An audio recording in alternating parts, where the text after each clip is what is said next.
What if I told you that every single interaction you have with another human being follows predictable psychological patterns? What if I told you that the most successful people in the world, the leaders, the influencers, the ones who seem to effortlessly connect with anyone, aren't just naturally gifted, but have mastered the hidden psychology of human behavior? This audiobook will teach you to see what others miss. You'll learn to read the subtle psychological cues that reveal what people are really thinking and feeling. You'll understand the neurological mechanisms that drive human connection and influence. Most importantly, you'll develop the social intelligence to build deeper relationships, command respect, and create genuine influence in every area of your life. By the time you finish this audiobook, you will not think the same way about human interaction. You will see the psychological patterns underlying every conversation, every conflict, every moment of connection. This is not just about being more social. This is about mastering the fundamental psychology of how humans think, feel, and behave in social situations. Chapter 1. The hidden psychology behind every human interaction. Every conversation you have, every relationship you build, every moment of social connection operates according to deep psychological principles that most people never consciously recognize. These aren't abstract theories. They're hardwired patterns in the human brain that have evolved over millions of years to help us survive and thrive in social groups. The first hidden principle is the psychology of social threat detection. Within the first few seconds of meeting someone new, your brain is unconsciously running a complex threat assessment. Is this person safe? Are they part of my tribe? Do they have higher or lower social status than me? Your amygdala, the brain's alarm system, is constantly scanning for signs of social danger, rejection, humiliation, exclusion. This is why first impressions are so powerful and so difficult to change. Your brain makes decisions about someone before your conscious mind even realizes what's happening. Understanding this gives you tremendous power. When you know that everyone you meet is unconsciously asking, "Am I safe with this person?" you can deliberately signal safety and acceptance. You can use your body language, tone of voice, and initial words to immediately put someone's threat detection system at ease.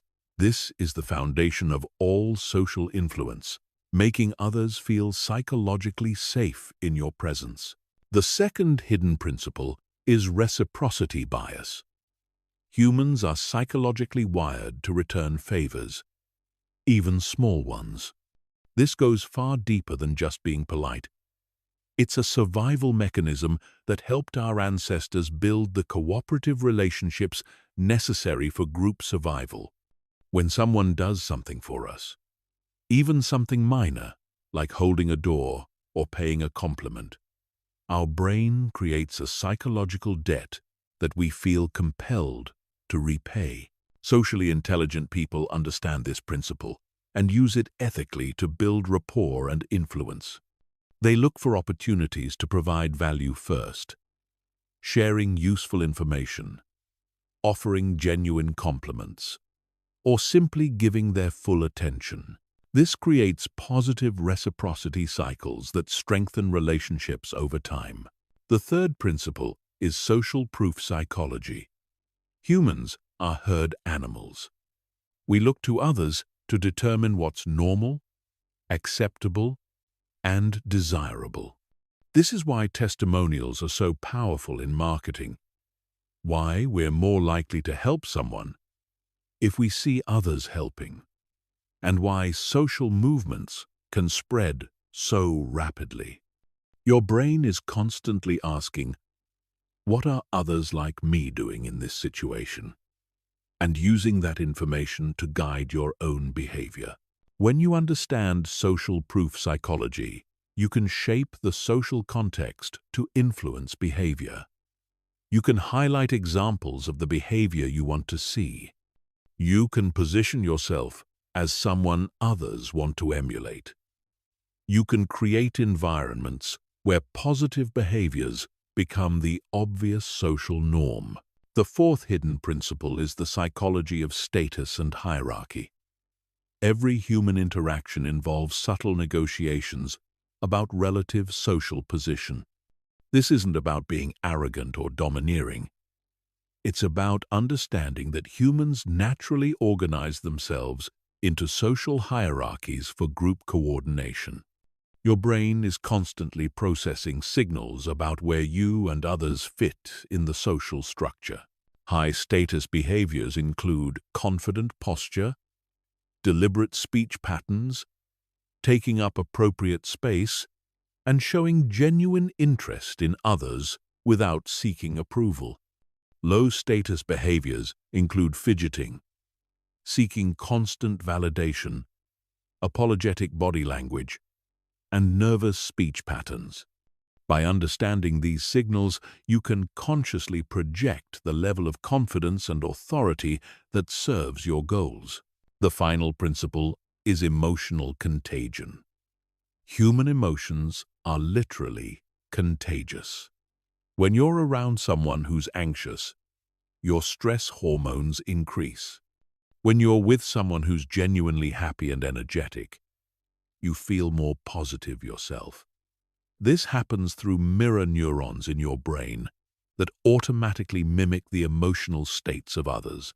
Emotionally intelligent people learn to manage their own emotional state first, then use emotional contagion to positively influence others. They bring calm energy to stressful situations, enthusiasm to mundane tasks, and confidence to uncertain environments.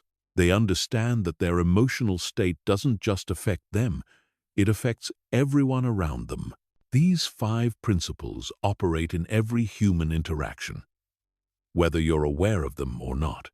The difference between socially successful people and everyone else is that successful people understand these patterns and work with them consciously rather than being unconsciously controlled by them. Chapter 2. Decoding the social brain. How we're wired for connection. Your brain is fundamentally a social organ. Every major system in your brain evolved not just to help you survive as an individual, but to help you thrive as part of a social group. Understanding how your social brain works is the key to mastering human psychology and developing genuine social intelligence. The most important part of your social brain is the prefrontal cortex, located just behind your forehead. This is your brain's CEO. It handles complex social reasoning, emotional regulation, and long-term planning. When you're reading someone's facial expression, understanding social context, or deciding how to respond in a delicate conversation, your prefrontal cortex is doing the heavy lifting. But here's what most people don't realize. Your prefrontal cortex is also the most energy-expensive part of your brain. When you're tired, stressed, or overwhelmed, it's the first system to go offline. This is why people make poor social decisions when they're exhausted, why conflicts escalate when everyone's stressed, and why emotional intelligence seems to disappear during difficult times. The practical implication is enormous. If you want to maintain peak social intelligence, you must manage your mental energy. This means getting adequate sleep, managing stress levels, taking breaks during intense social interactions, and being strategic about when you engage in important conversations. Your social brain literally cannot function at full capacity when your energy is depleted. The second crucial component is your mirror neuron system.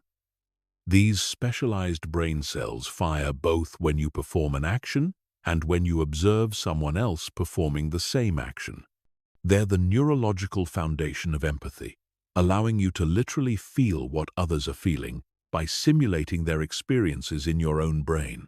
Mirror neurons are why you automatically smile when someone smiles at you, why you feel tense when you're around anxious people, and why watching someone get hurt makes you wince.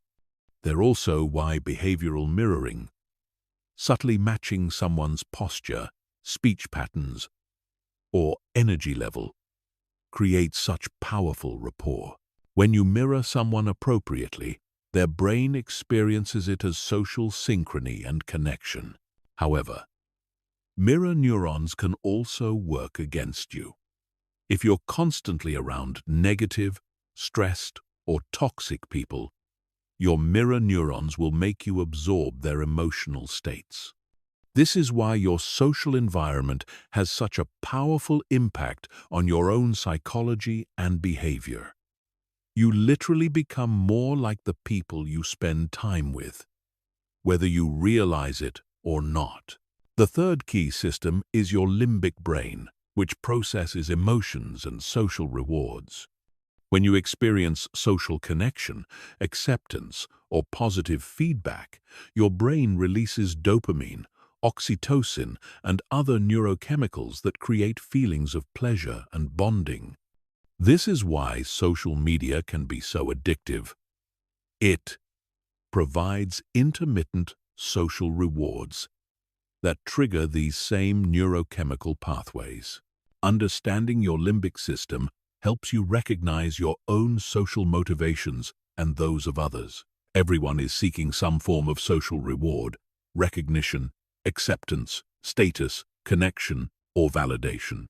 When you can identify what type of social reward someone is seeking, you can provide it authentically and build stronger relationships. Your limbic system also handles social pain.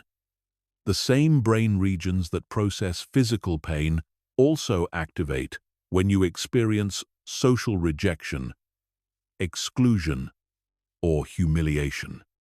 This is why social rejection hurts so much. Your brain literally processes it as a threat to your survival. It's also why public speaking feels so terrifying to most people.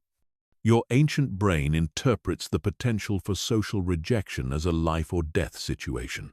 The fourth component is your brain's threat detection system, centered in the amygdala. This system is constantly scanning your social environment for potential dangers, people who might reject you, situations where you might be humiliated, or interactions that could damage your social standing. Your threat detection system operates much faster than your conscious thinking. It can identify potential social threats within milliseconds and trigger fight or flight responses before you even realize what's happening. This is why you might feel inexplicably uncomfortable around certain people or in certain social situations. The key to social mastery is learning to work with your threat detection system rather than against it. This means gradually exposing yourself to social situations that trigger mild anxiety, building your confidence through small successes, and developing techniques to calm your nervous system during challenging interactions. Finally, your social brain includes sophisticated systems for understanding social hierarchy, group dynamics, and cultural norms. These systems allow you to navigate complex social structures, understand unspoken rules, and adapt your behavior to different social contexts. The remarkable thing about your social brain is its plasticity. The neural pathways that govern your social behavior can be strengthened through practice and awareness. Every time you consciously practice a social skill, you're literally rewiring your brain to make that behavior more automatic and natural. This means that social intelligence isn't fixed, it's trainable. You can develop better empathy, stronger communication skills, more charismatic presence, and greater emotional intelligence through deliberate practice and conscious awareness of how your social brain operates. Chapter 3. The 4 pillars of social intelligence mastery. Social intelligence is not a single skill, but a sophisticated integration of 4 distinct yet interconnected capabilities. These 4 pillars work together to create the kind of magnetic presence and genuine influence that characterizes the most socially successful people. Master these 4 pillars, and you will have the foundation for extraordinary relationships and social impact. The first pillar is social awareness, the ability to accurately read and understand the emotions, motivations, and psychological states of others. This goes far beyond just noticing when someone seems upset. Social awareness means developing the sensitivity to detect subtle emotional shifts, understanding the deeper needs and fears that drive behavior, and recognizing the complex social dynamics operating in any group situation.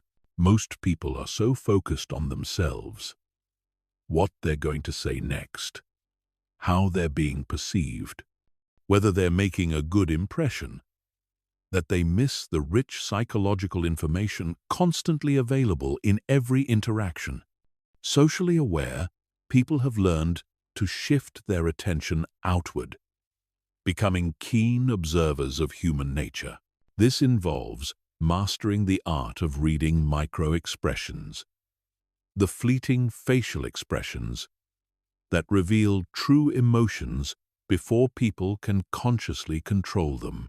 It means listening not just to what people say, but how they say it, what they don't say, and what their body language reveals about their internal state.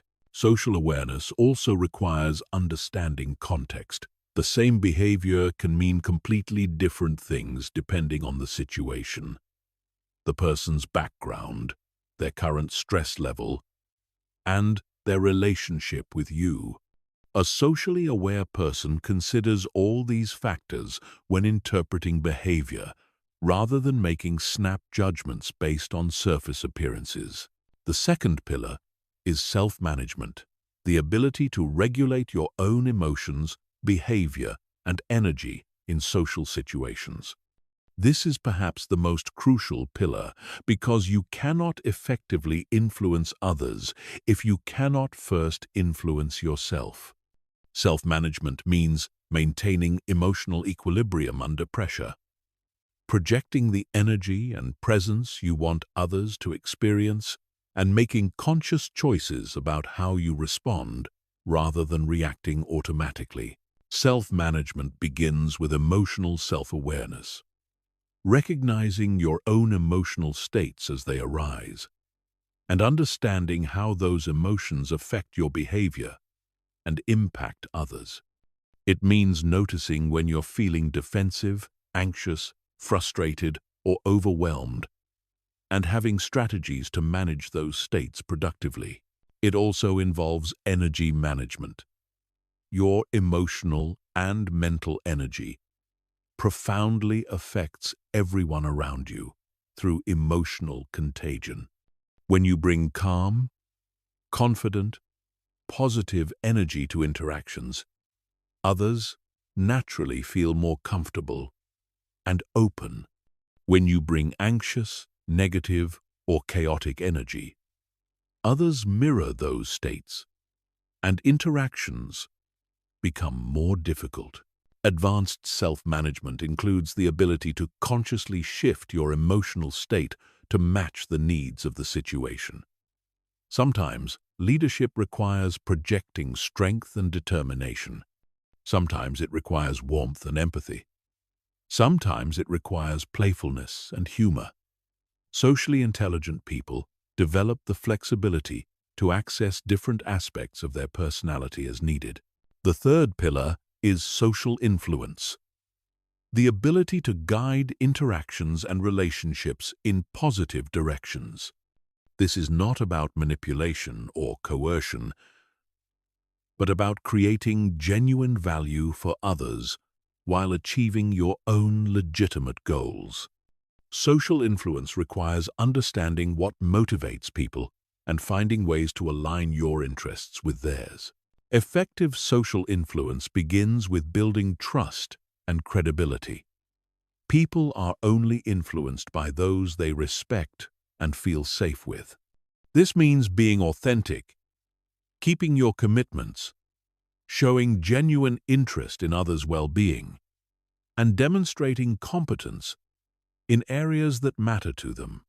It also requires mastering the psychology of persuasion. This includes understanding how people make decisions, what types of arguments resonate with different personality types, how to frame information in compelling ways, and how to create emotional as well as logical reasons for people to say yes to your ideas. Advanced social influence involves what researchers call inspirational motivation, the ability to connect with people's higher values and aspirations, helping them see how your proposal serves their deepest interests and contributes to something meaningful. This is the difference between getting compliance and creating genuine enthusiasm and commitment. The fourth pillar is relationship architecture, the ability to build, maintain, and deepen meaningful connections over time. This goes beyond networking or making small talk.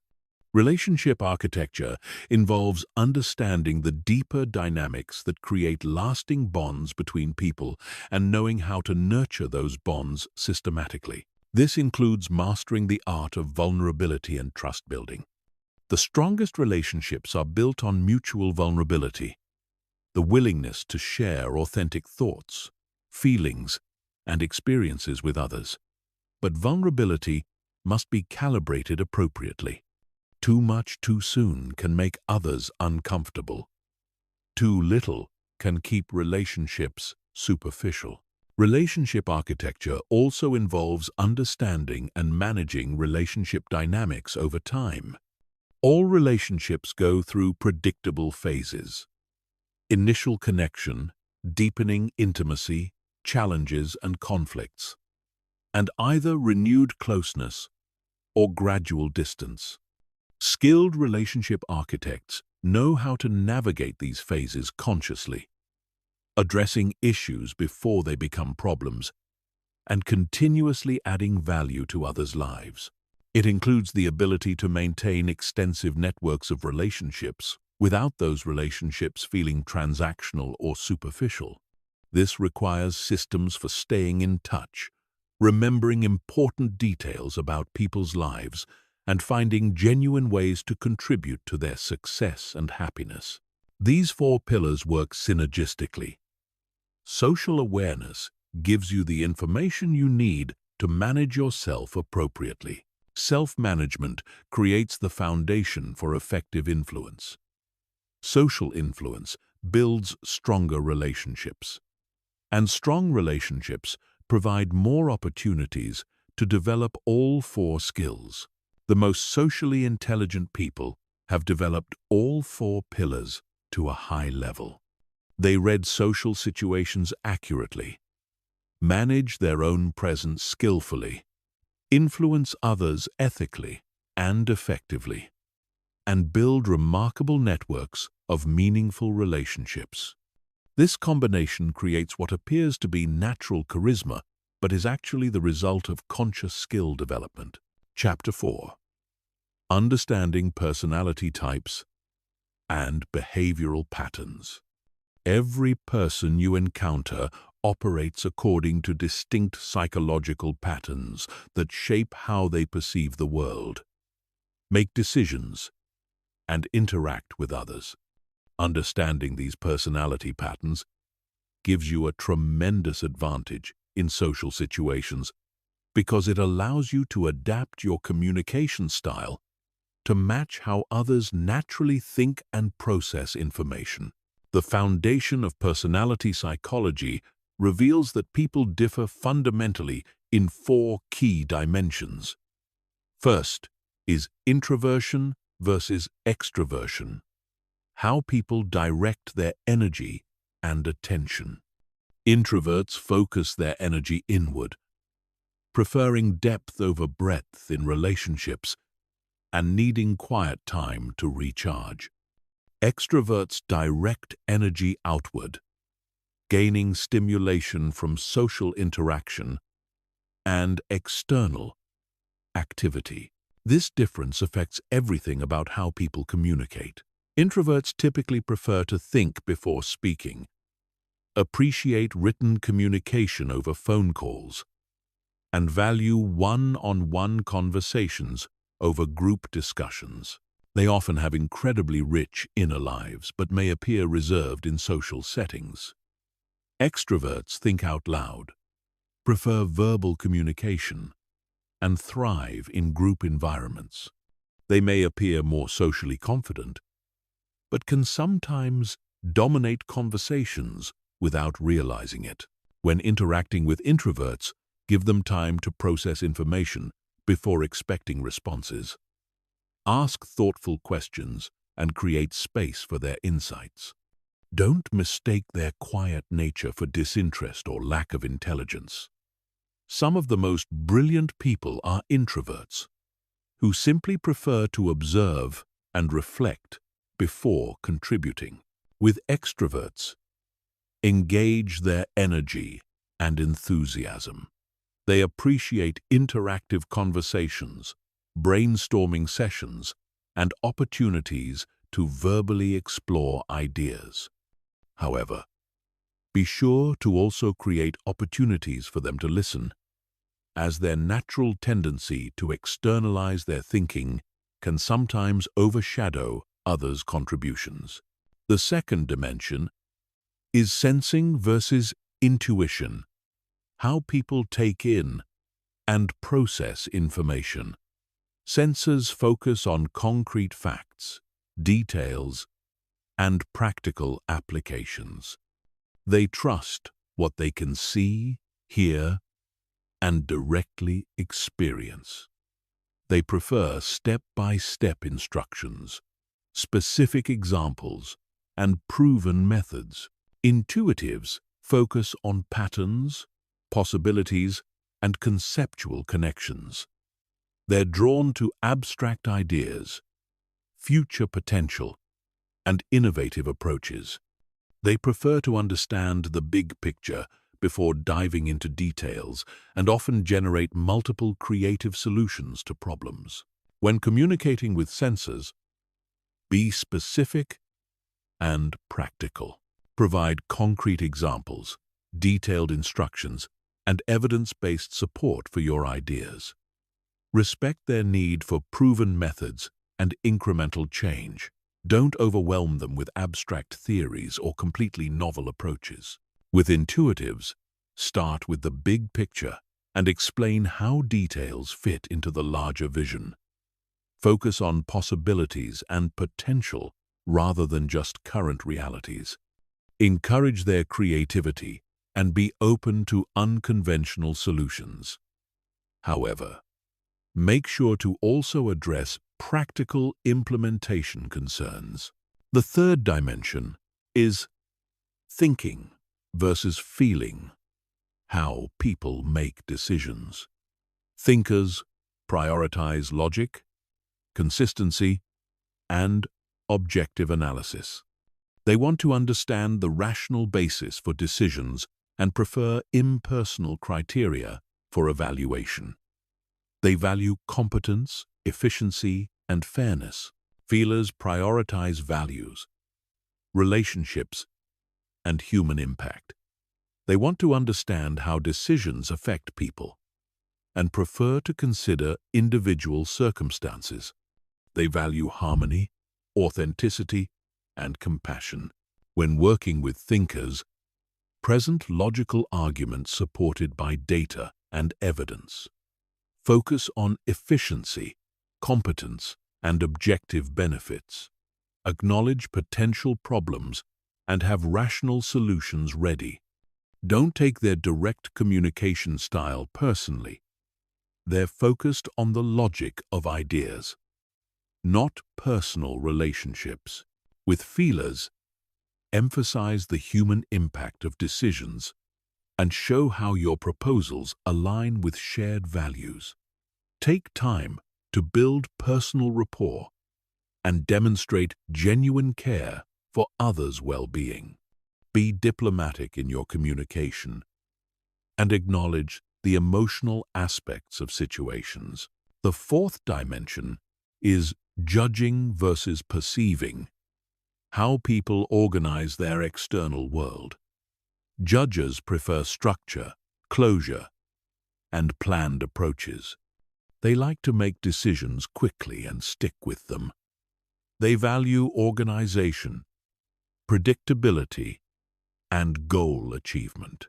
Perceivers prefer flexibility, openness, and adaptable approaches. They like to keep options open and gather more information before deciding. They value spontaneity, exploration, and discovery. With judges, be organized and prepared. Provide clear timelines, specific goals, and structured approaches. Respect their need for closure and avoid constantly changing plans. When you must introduce changes, explain the reasoning and provide a new, clear structure. With perceivers, maintain flexibility and avoid being overly rigid in your approach.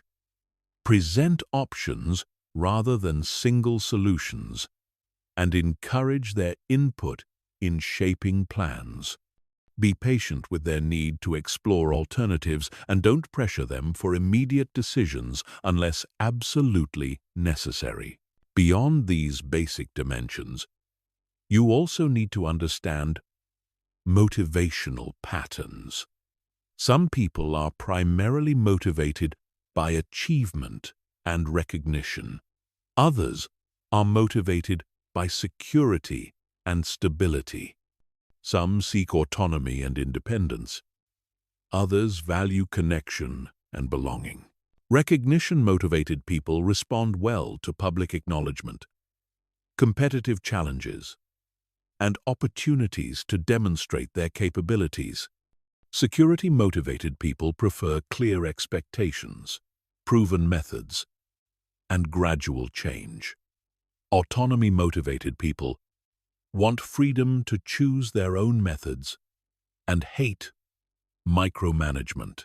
Connection-motivated people thrive on collaboration, team unity, and shared experiences. The key to personality-based communication is not to put people in boxes, but to recognize patterns that help you communicate more effectively. Most people have preferences across all these dimensions, and those preferences influence how they naturally interpret and respond to information. Socially intelligent people develop the flexibility to adapt their communication style to match others' natural patterns while still remaining authentic to their own personality. This doesn't mean being fake or manipulative.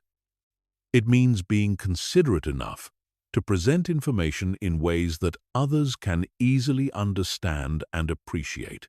Chapter 5. The Science of First Impressions and Snap Judgments. Within 7 seconds of meeting someone new, your brain has already formed detailed judgments about their competence, trustworthiness, social status, and likability. These split-second assessments happen automatically and unconsciously, yet they profoundly influence every subsequent interaction. Understanding the psychology of first impressions gives you the power to make those crucial initial moments work in your favor. The science behind first impressions reveals that humans evolved to make rapid social judgments as a survival mechanism. When our ancestors encountered strangers, they needed to quickly determine whether this person was a potential ally, threat, or mating partner. Those who were skilled at making accurate snap judgments were more likely to survive and reproduce.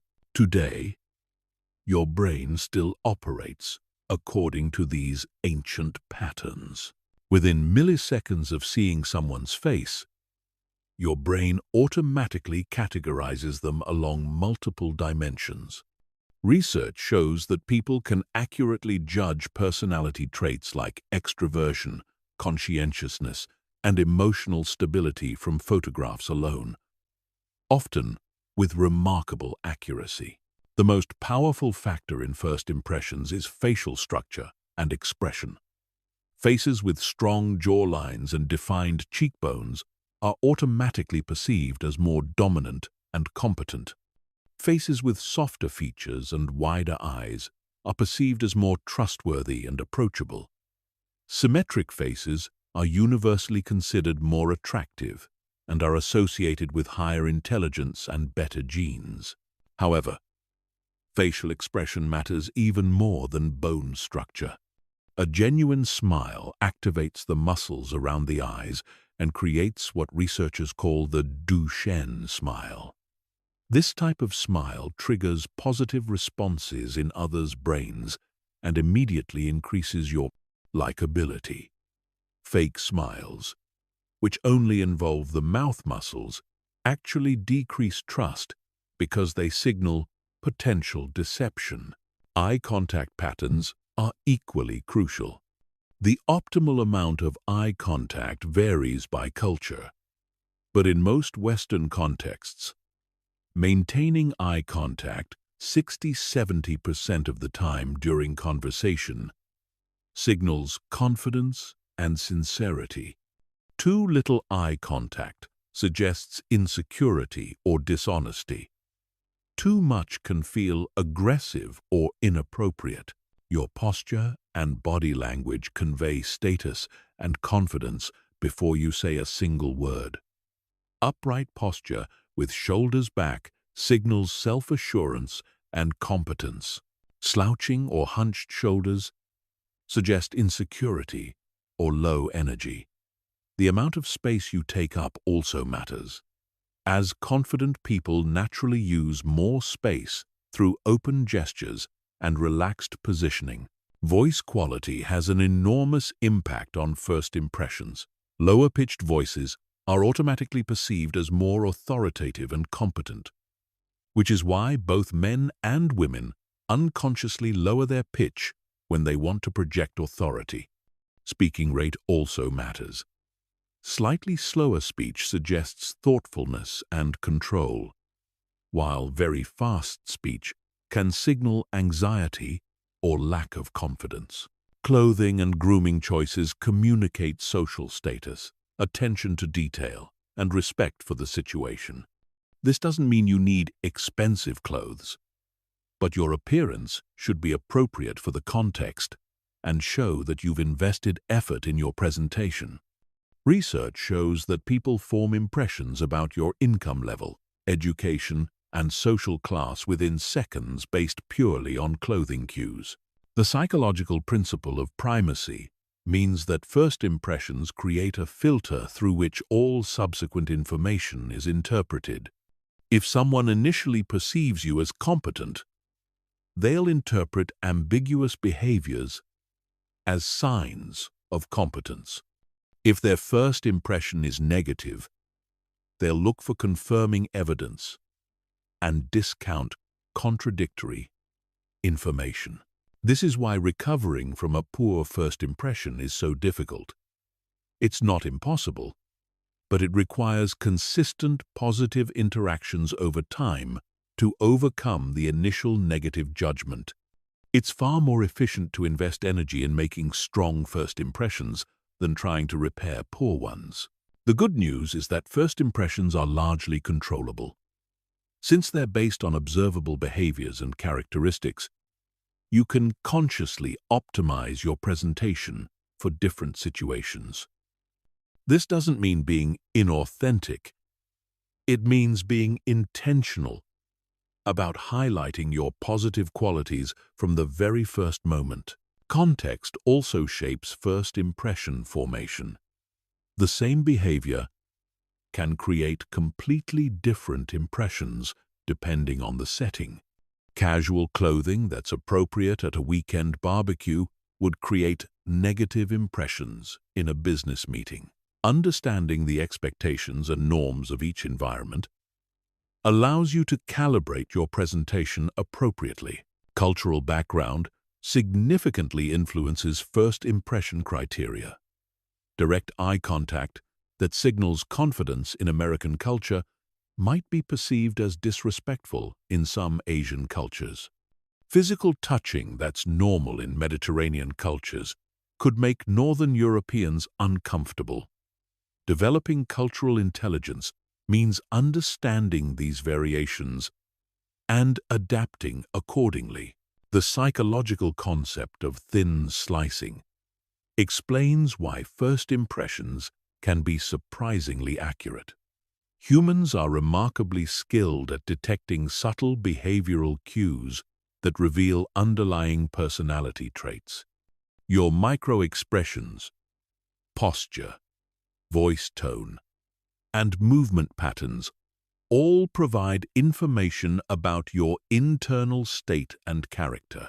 However, first impressions can also be systematically biased. The halo effect means that one positive trait can make everything else about a person seem more positive. Physical attractiveness creates a particularly strong halo effect. Attractive people are automatically perceived as more intelligent, competent, and moral, even when there's no logical connection between appearance and these qualities. Understanding these biases helps you both leverage them ethically and avoid being misled by them when evaluating others. Just because someone makes a strong first impression doesn't mean they're actually competent or trustworthy. Similarly, someone who makes a poor first impression due to nervousness or cultural differences might be an exceptional person once you get to know them. The key to mastering first impressions is developing the ability to consciously project the qualities that matter most in each specific situation while remaining authentic to your core personality. This means having a repertoire of presentation styles you can access depending on whether you need to project authority, warmth, creativity, or trustworthiness. Chapter 6. Micro-expressions and the language of the face. The human face is the most sophisticated communication device in nature, capable of producing over 10,000 distinct expressions through the coordination of 43 different muscles. Most people believe they can hide their true emotions behind social masks, but the reality is that authentic feelings leak through micro-expressions, lightning-fast facial movements that occur in less than 1/5 of a second, far too quickly for conscious control. Learning to read micro-expressions gives you access to people's unfiltered emotional truth. While someone might say they're fine, their face might flash irritation. While they claim to agree with your proposal, their expression might reveal doubt or skepticism. This skill is so powerful that it's used by everyone from FBI interrogators to Fortune 500 executives to therapists working with trauma victims. The 7 universal micro-expressions correspond to basic human emotions that appear identical across all cultures, ages, and backgrounds.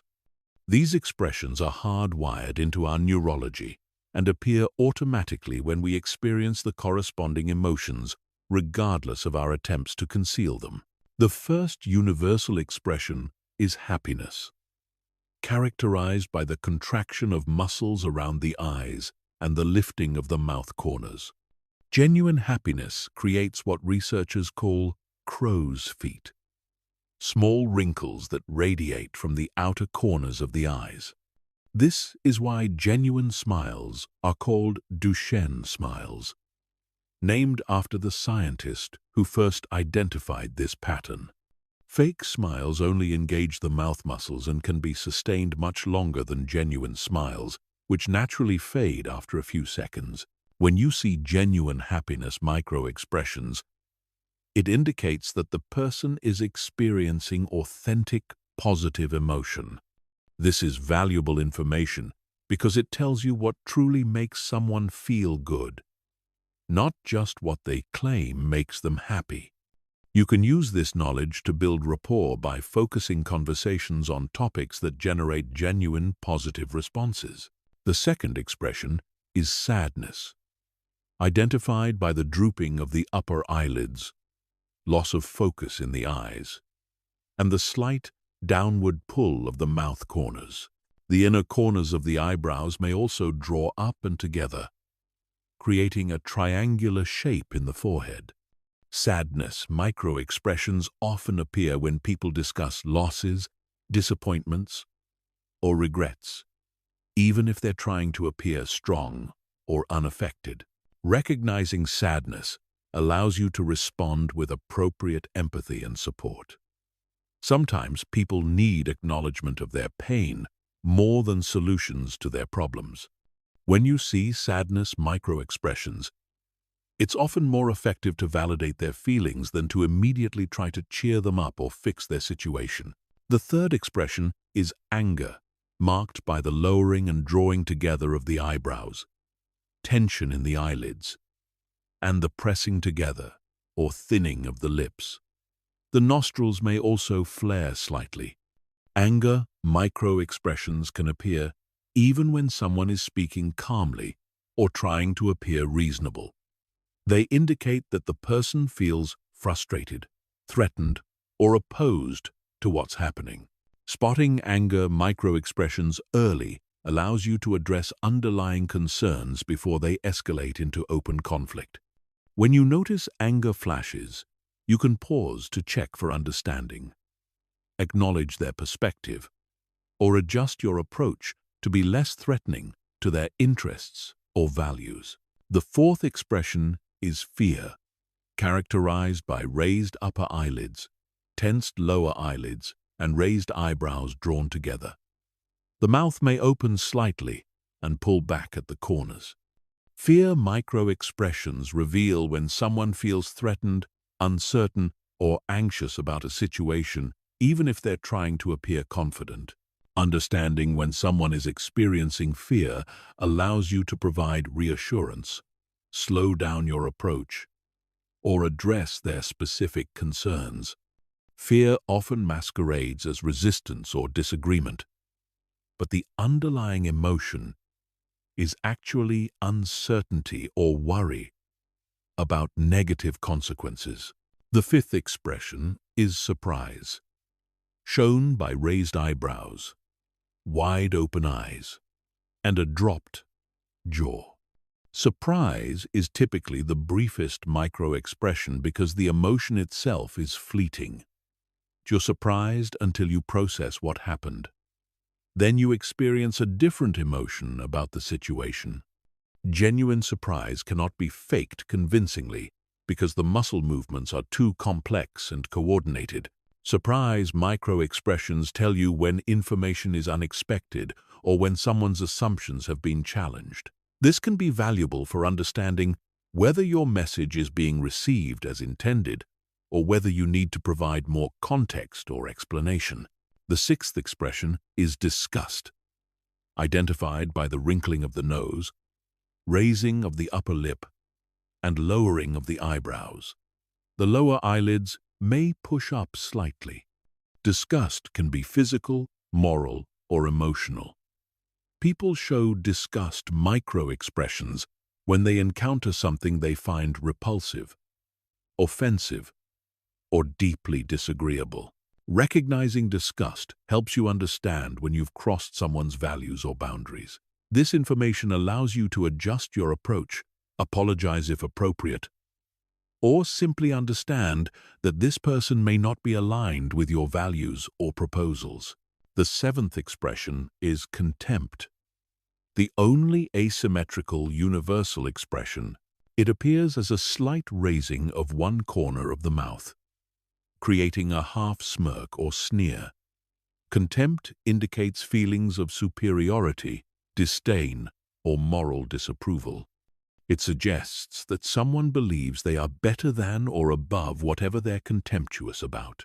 Contempt is often the most damaging emotion in relationships because it creates distance and hierarchy rather than connection. When you see contempt, micro-expressions, it indicates serious problems in the relationship or interaction that need to be addressed directly. Beyond the 7 universal expressions, you also need to watch for micro-expressions of thinking and concentration. When people are processing complex information, their eyes may defocus slightly, their mouth may purse or move to one side, and they may show subtle tension around the eyes. Learning to recognize thinking expressions helps you know when to wait for someone to process information versus when they're simply avoiding giving you an answer. The key to reading micro-expressions accurately is understanding that they often contrast with the person's overall expression or verbal communication. Someone might be smiling and agreeing with you while flashing micro-expressions of anger or disgust. These contradictions are where the most valuable information lies because they reveal the person's unfiltered emotional truth. However, it's crucial to remember that micro-expressions show what someone is feeling, not necessarily what they're thinking or what they intend to do. Emotions provide important information, but they must be interpreted in context. Someone might flash anger because they're frustrated with themselves, not because they disagree with you. Someone might show fear because they're worried about implementation challenges, not because they oppose your idea. The most socially intelligent approach is to use micro-expression reading as information gathering rather than mind reading. When you notice micro-expressions that contradict someone's verbal communication, you can ask gentle questions to better understand their perspective, provide reassurance if they seem anxious, or slow down if they appear overwhelmed. Developing this skill requires practice and patience. Start by watching people in low-stakes situations. Notice the micro-expressions that flash across faces during casual conversations, while watching movies or during presentations. Pay attention to the micro-expressions that appear on your own face by practicing in front of a mirror or recording yourself. Remember that some people are naturally more expressive than others, and some have learned to control their expressions more effectively. Cultural background also influences expression patterns. Though the 7 universal emotions appear across all cultures, the goal is not to become a human lie detector, but to develop greater sensitivity to the emotional currents flowing beneath surface-level interactions. Chapter 7. Body Language Mastery. What people don't say. While people can carefully control their words and even manage their facial expressions to some degree, body language operates largely outside conscious awareness. Your posture, gestures, spatial positioning, and movement patterns continuously broadcast information about your confidence, emotional state, intentions, and social status. Learning to read and consciously direct body language gives you access to a powerful communication channel that most people completely ignore. The foundation of body language psychology lies in understanding that your physical presentation directly influences both how others perceive you and how you feel about yourself. This is because of the bidirectional relationship between mind and body. Your thoughts influence your posture, but your posture also influences your thoughts and emotions. When you deliberately adopt confident body language, you actually begin to feel more confident due to hormonal changes triggered by your physical positioning. Research by social psychologist Amy Cuddy demonstrated that holding powerful poses for just 2 minutes increases testosterone levels and decreases cortisol, creating genuine feelings of confidence and reducing stress. This means that body language is not just about external communication. It's also a tool for internal state management. The most fundamental element of confident body language is posture alignment. When you stand or sit with your spine straight, shoulders back, and head level, you project competence and self-assurance. This alignment also optimizes your breathing and energy flow, making you feel more alert and capable. Conversely, slouched posture with forward head positioning signals insecurity and low energy, while actually making you feel more tired and less confident. The key is finding the balance between rigid military posture, which can appear aggressive or uncomfortable, and relaxed alignment that maintains dignity and presence. Think of your spine as a stack of blocks that should balance naturally, with your head floating effortlessly on top, rather than being held in place through muscular tension. Shoulder positioning is equally important for conveying confidence and status. Broad, relaxed shoulders suggest capability and emotional stability.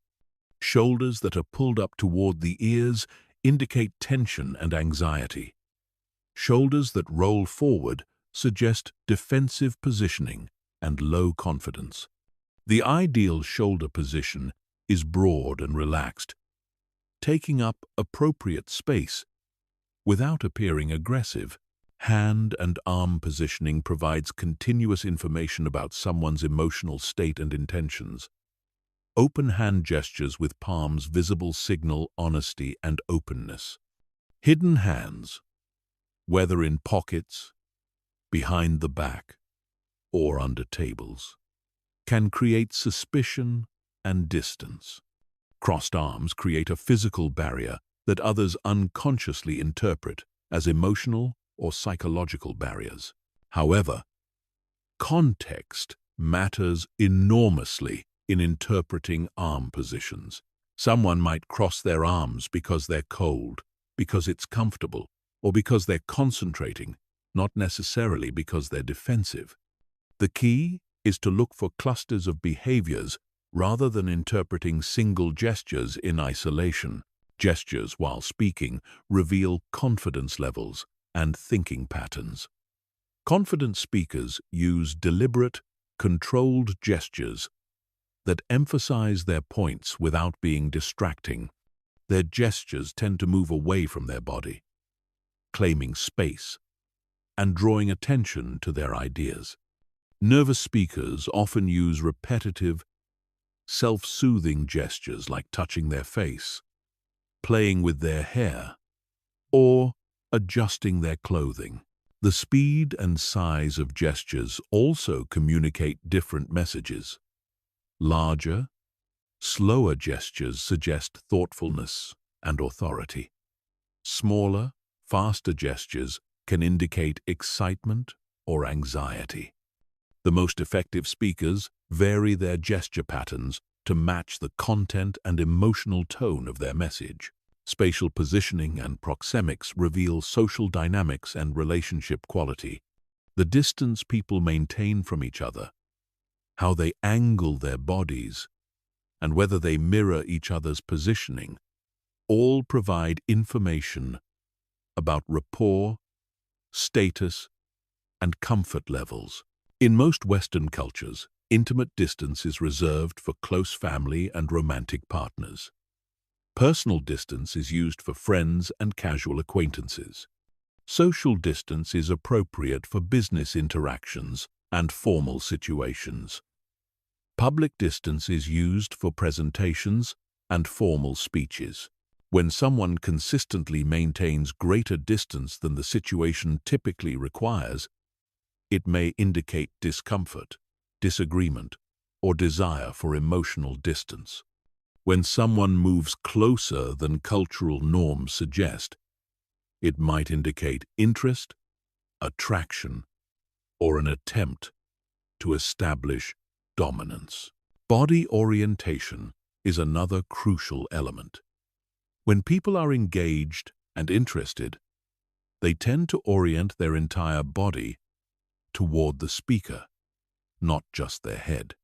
When they're disinterested or looking for an exit, Their feet and body may point toward doors or away from the interaction, even if they're maintaining polite eye contact and conversation. Mirroring is one of the most powerful tools in body language psychology. When people feel rapport and connection, they unconsciously match each other's posture, gestures, and energy levels. You can deliberately use subtle mirroring to build rapport, but it must be done naturally and respectfully. Obvious mimicking feels manipulative and destroys trust. Effective mirroring involves matching overall energy levels and general posture rather than copying specific gestures. If someone is leaning forward and speaking energetically, you can lean forward slightly and increase your own energy. If someone is speaking softly and appears relaxed, you can match their calmer energy and relaxed positioning. The concept of personal space bubbles is culturally specific but universally important. Everyone has invisible boundaries around their body that feel comfortable or uncomfortable when crossed. Respecting these boundaries builds trust, while violating them creates tension and defensive responses. Status and dominance are continuously negotiated through body language positioning. Higher status individuals typically take up more space, use more expansive gestures, and maintain more relaxed postures. They tend to move more slowly and deliberately. Lower status individuals often make themselves smaller, use more restricted gestures, and display more nervous energy. However, true confidence differs from dominance displays. Confident body language is relaxed and natural, rather than forced or aggressive. It claims appropriate space without infringing on others. It projects capability without needing to diminish anyone else.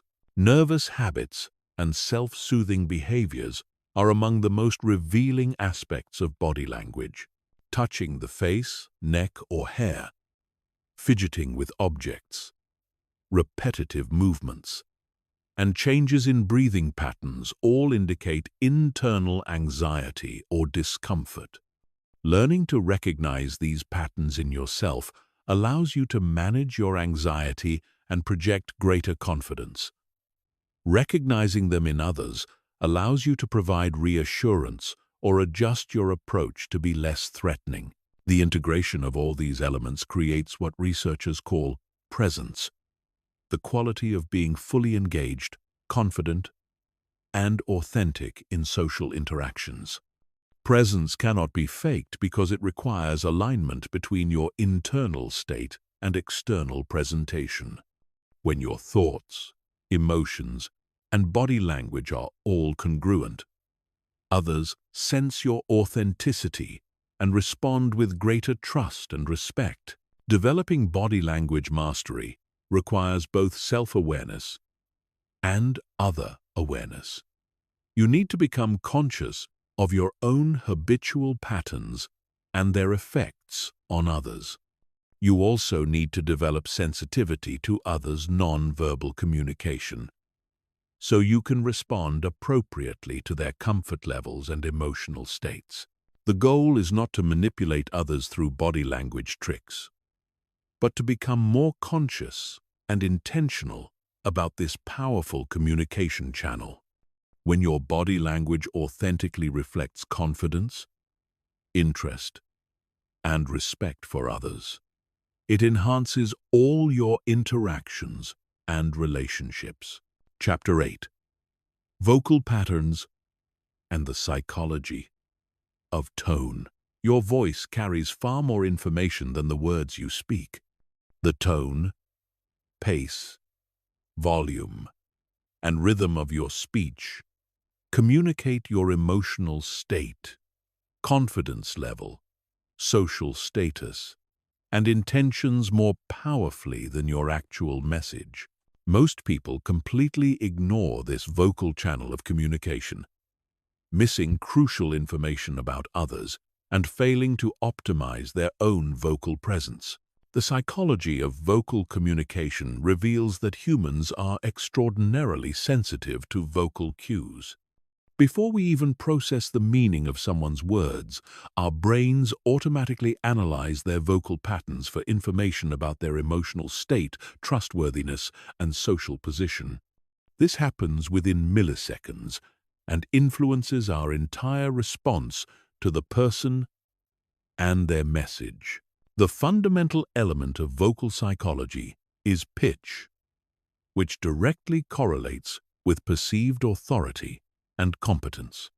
Lower-pitched voices are universally associated with leadership, intelligence, and trustworthiness. This is why both men and women unconsciously lower their pitch when they want to project authority or when they're trying to be taken seriously. However, the key is not simply speaking in the lowest possible register, which can sound artificial and strained.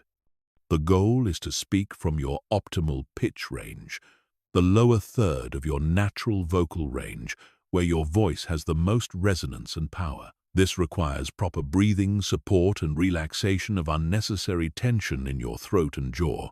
Vocal resonance refers to how your voice vibrates through your body and fills the space around you. A resonant voice sounds rich, full, and authoritative, while a thin voice lacks presence and authority. Resonance is created by proper breath support, relaxed throat muscles, and the use of your entire body as a resonating chamber. To develop better resonance, focus on breathing deeply from your diaphragm rather than shallowly from your chest. When you speak, imagine your voice originating from your chest rather than your throat. This creates a richer, more powerful sound that others find more compelling and trustworthy. Speaking pace reveals confidence and thinking patterns. People who speak too quickly often appear anxious, nervous, or lacking in confidence. They may also be difficult to understand and follow. Those who speak too slowly can appear uncertain, unintelligent, or condescending. The optimal speaking pace varies by context, but generally falls between 140 to 160 words per minute for most professional situations. Confident speakers vary their pace strategically. They slow down for emphasis, speed up to create energy and excitement, and use pauses effectively to allow important points to sink in. They understand that silence is not empty space to be filled, but a powerful tool for emphasis and comprehension. The strategic use of pauses is one of the most underutilized tools in vocal communication. Most people fear silence and rush to fill pauses with filler words like or you know. However, deliberate pauses actually increase your perceived intelligence and authority while giving your audience time to process and absorb your message. Pauses serve multiple psychological functions. They create anticipation and draw attention to what comes next. They allow you to collect your thoughts and speak more precisely. They give others time to process complex information. They also demonstrate confidence because only secure speakers are comfortable with momentary silence. Volume patterns communicate respect and social awareness. Speaking too loudly can appear aggressive or inconsiderate. Speaking too softly can seem insecure or force others to strain to hear you.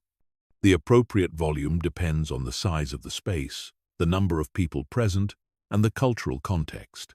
Confident speakers modulate their volume appropriately for the situation and use volume changes for emphasis.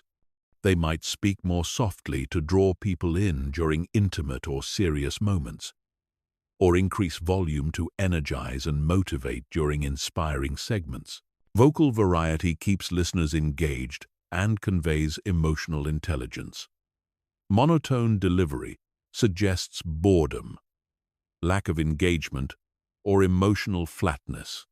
Speakers who vary their pitch, pace, and volume come across as more interesting, intelligent, and emotionally aware. This doesn't mean being artificially dramatic or theatrical. Natural vocal variety reflects the emotional content of your message and your genuine engagement with the topic. When you're excited about an idea, your voice naturally becomes more energetic. When you're discussing something serious, your tone naturally becomes more grave. Articulation and clarity demonstrate respect for your audience and confidence in your message. Mumbling, slurring words, or speaking with poor articulation makes you appear less intelligent and less confident. It also forces your listeners to work harder to understand you, which can create frustration and disengagement. Clear articulation requires proper mouth and tongue positioning, adequate mouth opening, and deliberate consonant pronunciation. It's particularly important to clearly pronounce the endings of words and to speak slowly enough that all syllables can be heard distinctly. Vocal fry, uptalk, and filler words are modern speech patterns that significantly undermine perceived competence and authority. Vocal fry is the creaky, gravelly sound that occurs when your voice drops to its lowest register. Uptalk is the pattern of ending statements with rising intonation, making them sound like questions. Filler words are the ums, and likes that pepper uncertain speech. All three patterns signal insecurity, uncertainty, or lack of preparation. They make speakers appear younger, less confident, and less authoritative. Eliminating these patterns requires conscious awareness and practice, but the improvement in how others perceive you is dramatic. Emotional regulation through vocal control is a powerful tool for managing both your own state and others' responses. When you consciously control your vocal patterns, you can actually influence your emotional state. Speaking more slowly and deeply can calm anxiety. Speaking with more energy can increase motivation and enthusiasm. You can also use vocal patterns to influence others' emotional states. A calm, steady voice can help de-escalate conflict. An enthusiastic, energetic voice can motivate and inspire. A warm, gentle voice can provide comfort and support. Matching and mirroring vocal patterns can build rapport, but like body language mirroring, it must be done subtly and naturally. You might match someone's energy level, speaking pace, or volume without copying their exact vocal patterns. This creates a sense of connection and understanding.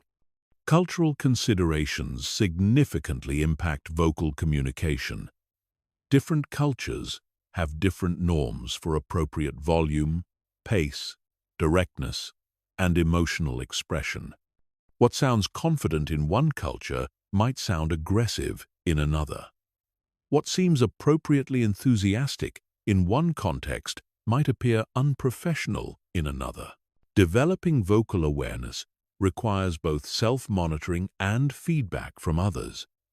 Record yourself speaking in different situations to become aware of your habitual patterns. Notice how your voice changes when you're nervous, excited, angry, or confident. Practice speaking in your optimal pitch range with good breath support and clear articulation. The goal is not to develop an artificial professional voice, but to become more conscious and intentional about how you use this powerful communication channel. When your vocal patterns authentically reflect confidence, engagement, and respect for others, they enhance your message and strengthen your relationships. Your voice is an instrument that can be developed and refined throughout your life. With awareness and practice, you can learn to use vocal patterns to project the presence and authority that serve your goals while remaining authentic to your personality and values. Chapter 9. The Psychology of Influence and Persuasion. Influence is not about manipulation or coercion. It's about understanding the psychological principles that guide human decision-making and using that knowledge to create genuine value for others while achieving your own legitimate goals. The most effective influencers don't force people to change their minds. They create conditions where people naturally want to align with their ideas. The foundation of ethical influence lies in understanding that all human decisions are ultimately emotional, even when people believe they're being purely rational. Neuroscience research reveals that people with damage to the emotional centers of their brains struggle to make even simple decisions, despite having intact logical reasoning abilities. This means that effective influence must address both the emotional and rational aspects of decision-making.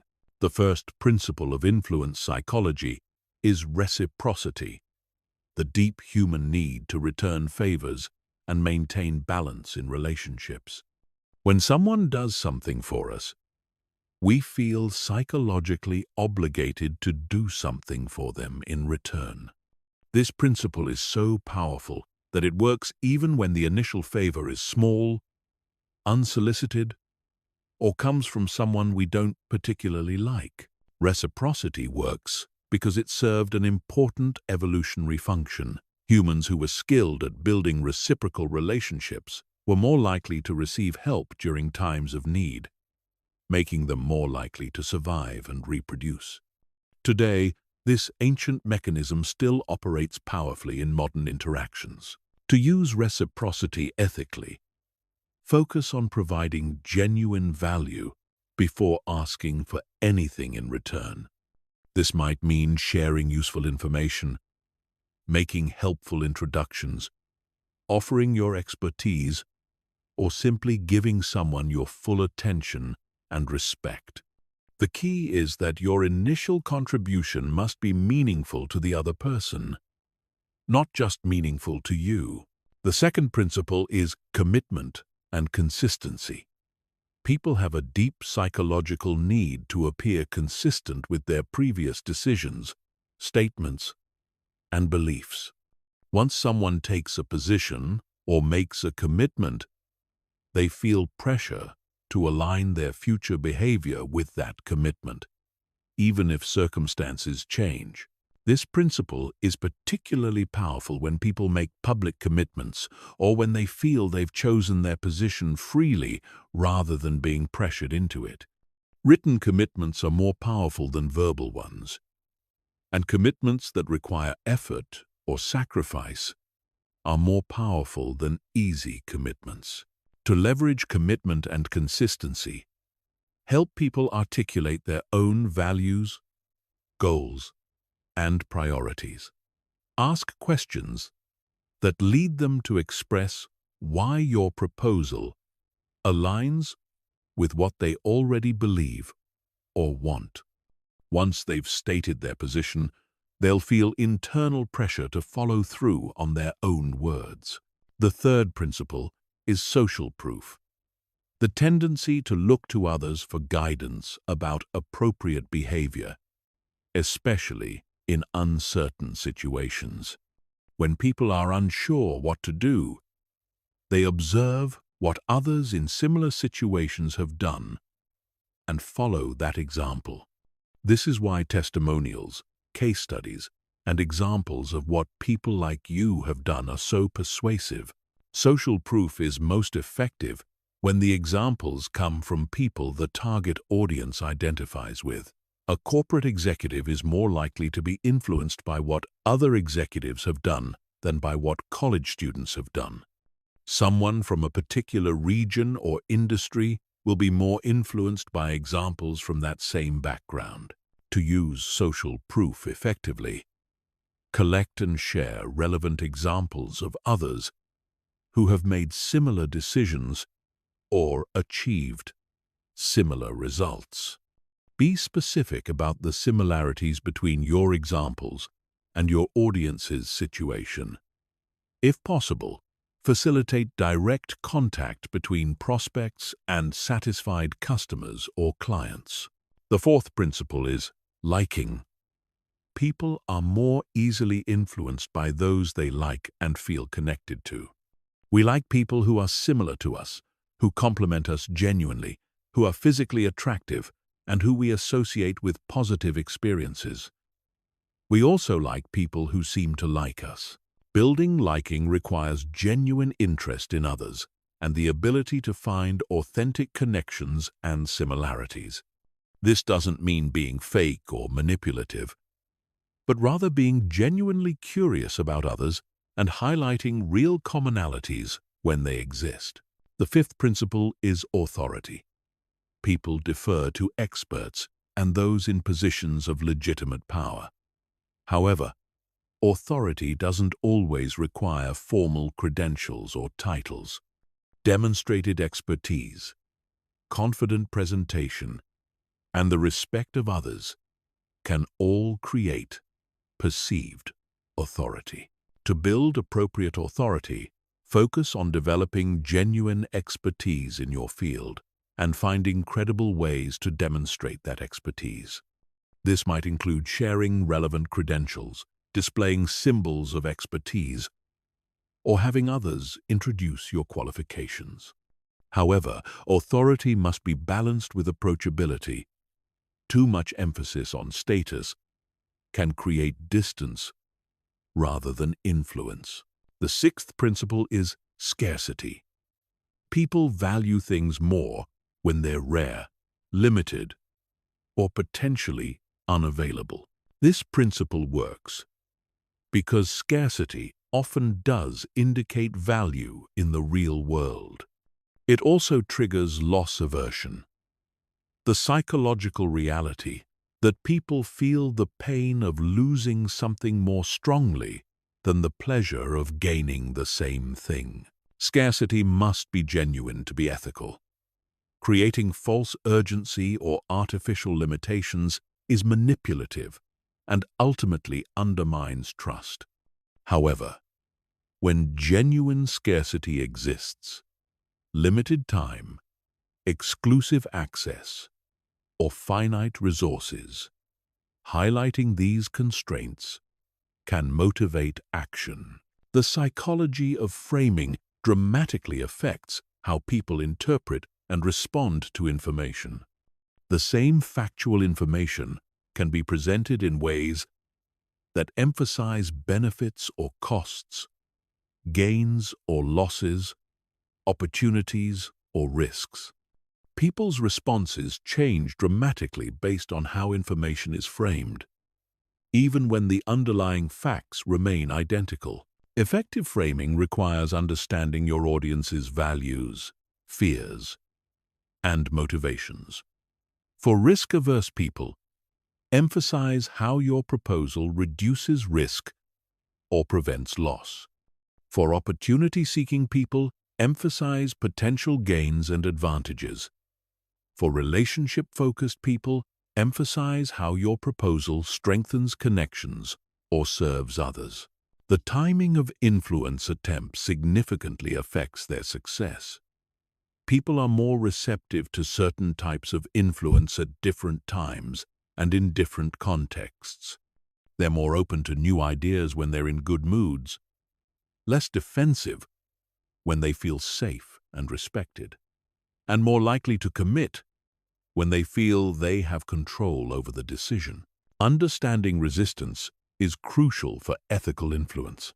When people resist your ideas, they're usually protecting something they value: their autonomy, their existing beliefs, their resources, or their relationships.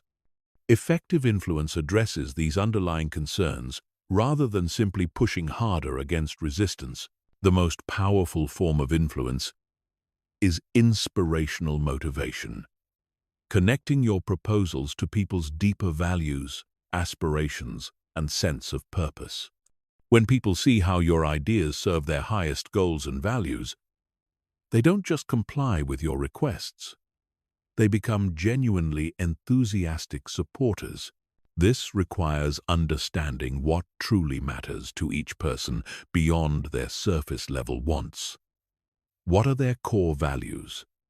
What legacy do they want to create? What would make them feel proud and fulfilled? When you can authentically connect your proposals to these deeper motivations, influence becomes inspiration. Chapter 10. Emotional Contagion. How emotions spread. Human emotions are as contagious as viruses, spreading from person to person through unconscious mimicry, shared attention, and neurological synchronization. Understanding emotional contagion gives you the power to consciously influence the emotional atmosphere of any interaction while protecting yourself from absorbing negative emotions that don't serve you. The science of emotional contagion reveals that when you're in the presence of another person, your brain automatically mimics their facial expressions, posture, vocal patterns, and breathing rhythms.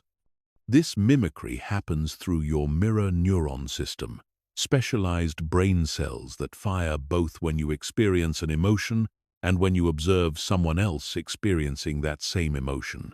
This neurological mimicry creates what researchers call emotional convergence. Within minutes of interacting with someone, your emotional states begin to synchronize. If you're with someone who's anxious, your stress hormones increase. If you're with someone who's genuinely enthusiastic, you feel more energetic and positive. This happens regardless of what you're consciously thinking about the person or situation. The evolutionary purpose of emotional contagion was to create group cohesion and coordinate collective responses to threats or opportunities. When one member of a tribe spotted danger and felt fear, that emotion quickly spread through the group, allowing everyone to respond appropriately even before they consciously understood the threat. Today, this same mechanism operates in boardrooms, classrooms, and family gatherings. The practical implications are enormous. Your emotional state affects everyone around you, and their emotional states affect you. This means that emotional regulation isn't just personal, it's social.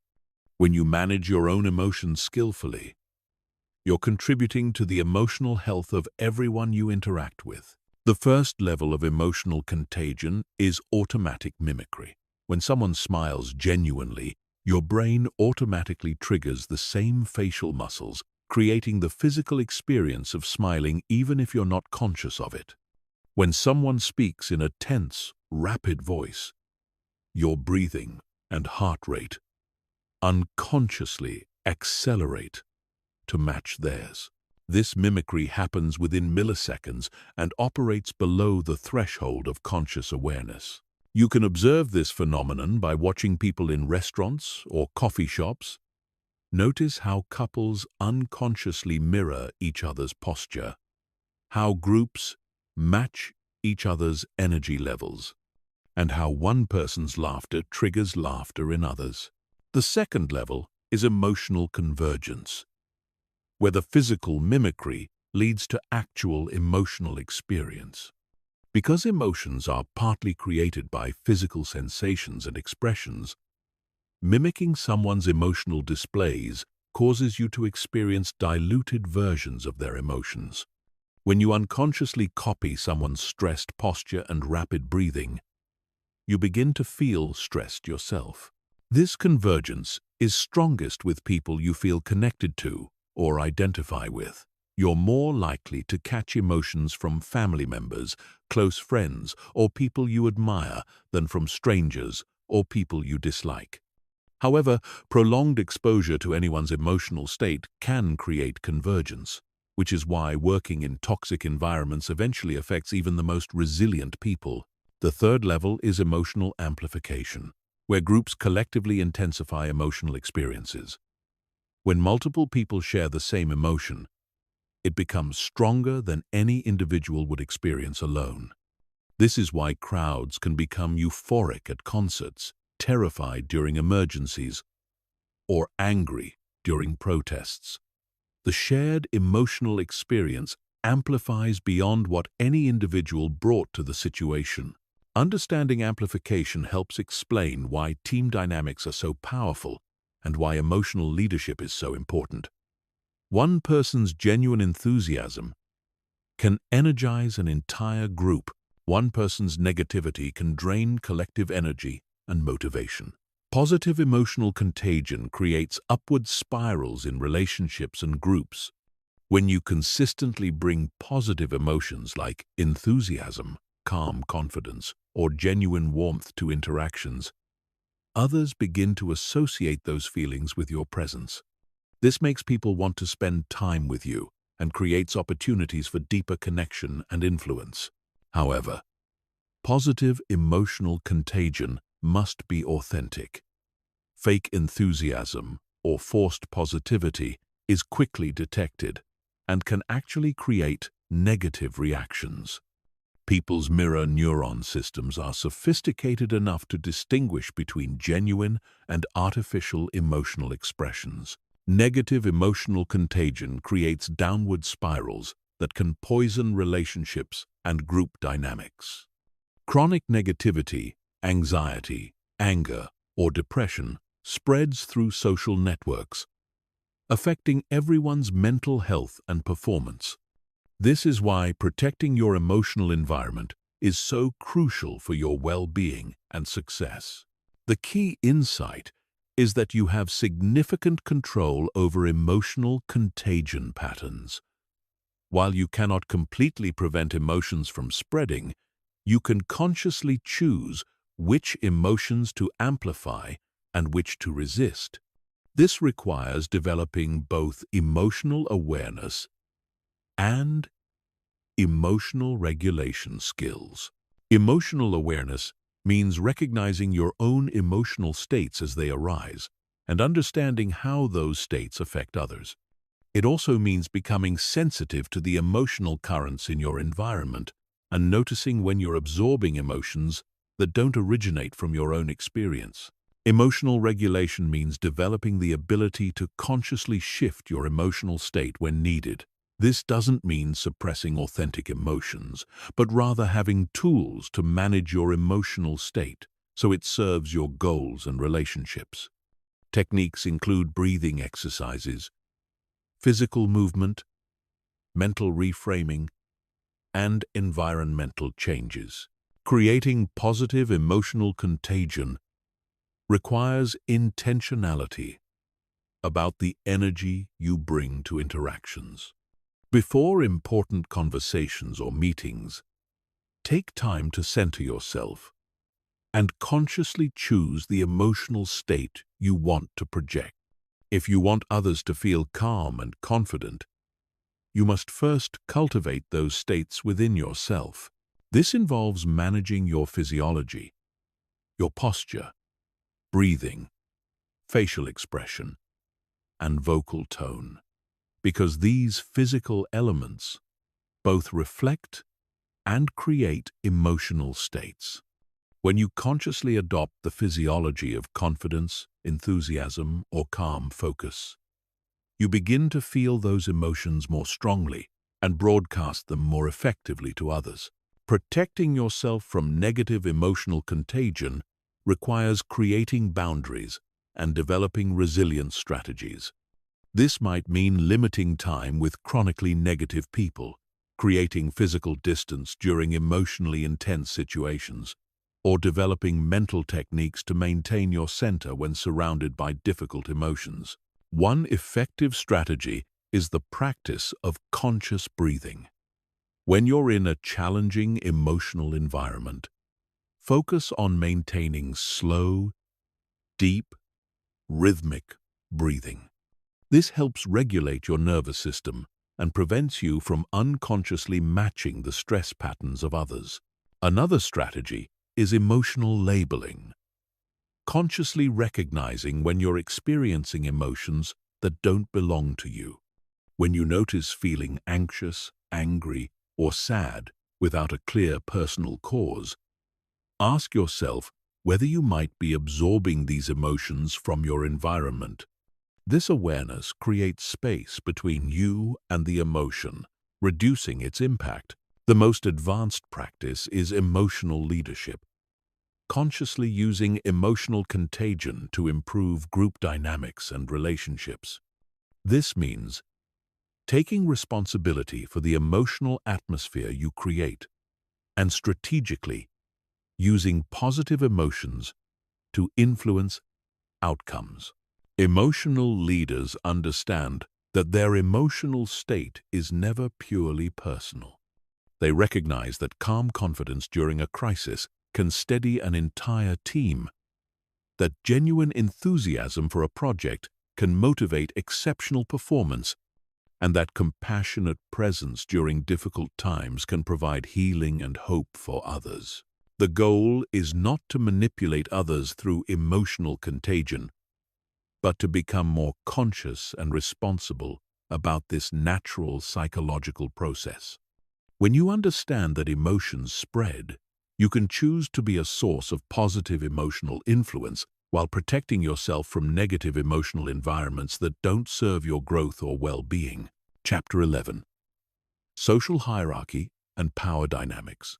Every human interaction involves subtle negotiations about relative social position and influence. Understanding these power dynamics gives you the ability to navigate social hierarchies effectively, build appropriate authority, and create collaborative relationships rather than competitive ones. This knowledge is essential for leadership, career advancement, and building respect in any social context. Human beings are fundamentally hierarchical creatures. This isn't about domination or oppression. It's about the basic organizational structures that allow groups to function effectively. Hierarchies exist to coordinate group behavior, allocate resources efficiently, and reduce conflict through clear role definitions. The key is learning to work within these natural patterns while maintaining your integrity and respecting others' dignity. Social status is communicated through hundreds of subtle behavioral cues that operate below conscious awareness.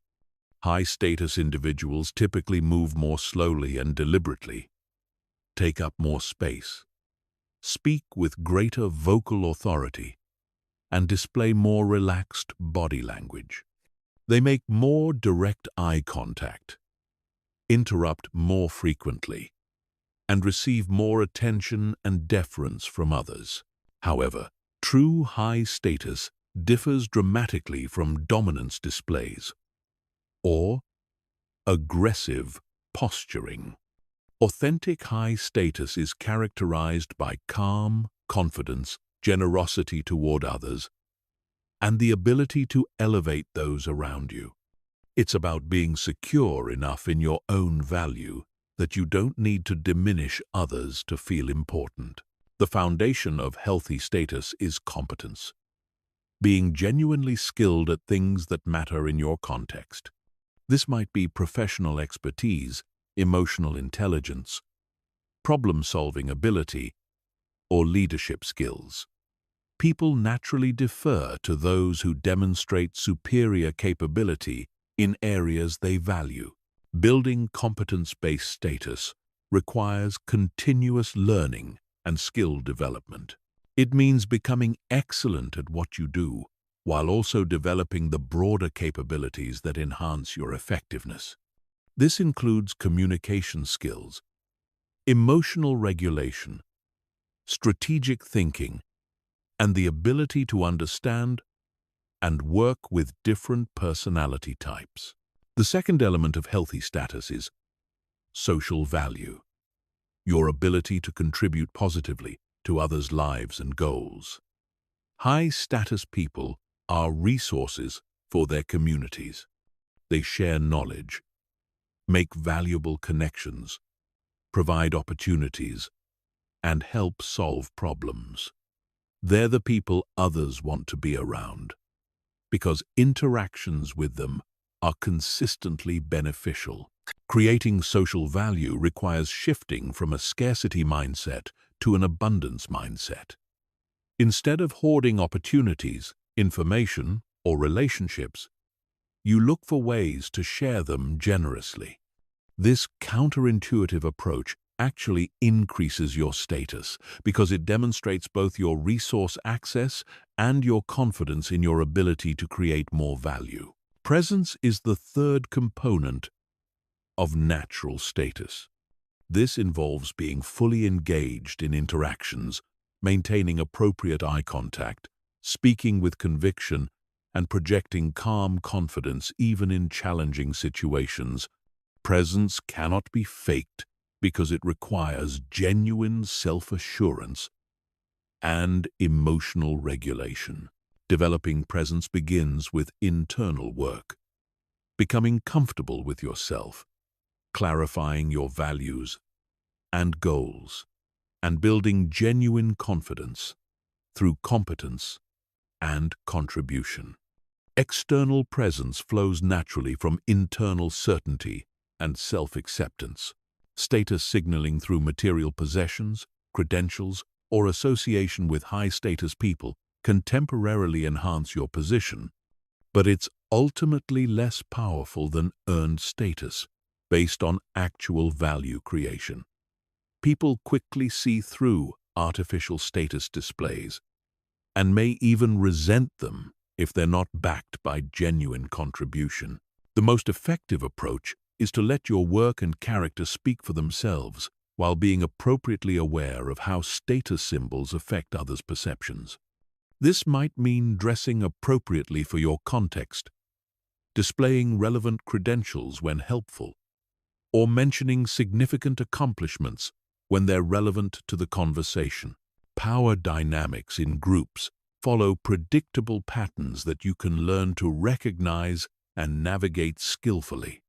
In any group, people naturally sort themselves into leaders, followers, supporters, and challengers based on their personalities, competencies, and goals. Understanding these roles helps you position yourself effectively and work collaboratively with others. Leaders set direction, make decisions, and take responsibility for outcomes. They typically have the strongest combination of competence, confidence, and communication skills. However, leadership can be situational. The same person might lead in one context and follow in another based on relevant expertise and group needs. Followers provide essential support, implementation, and feedback. Good followers are not passive or subservient.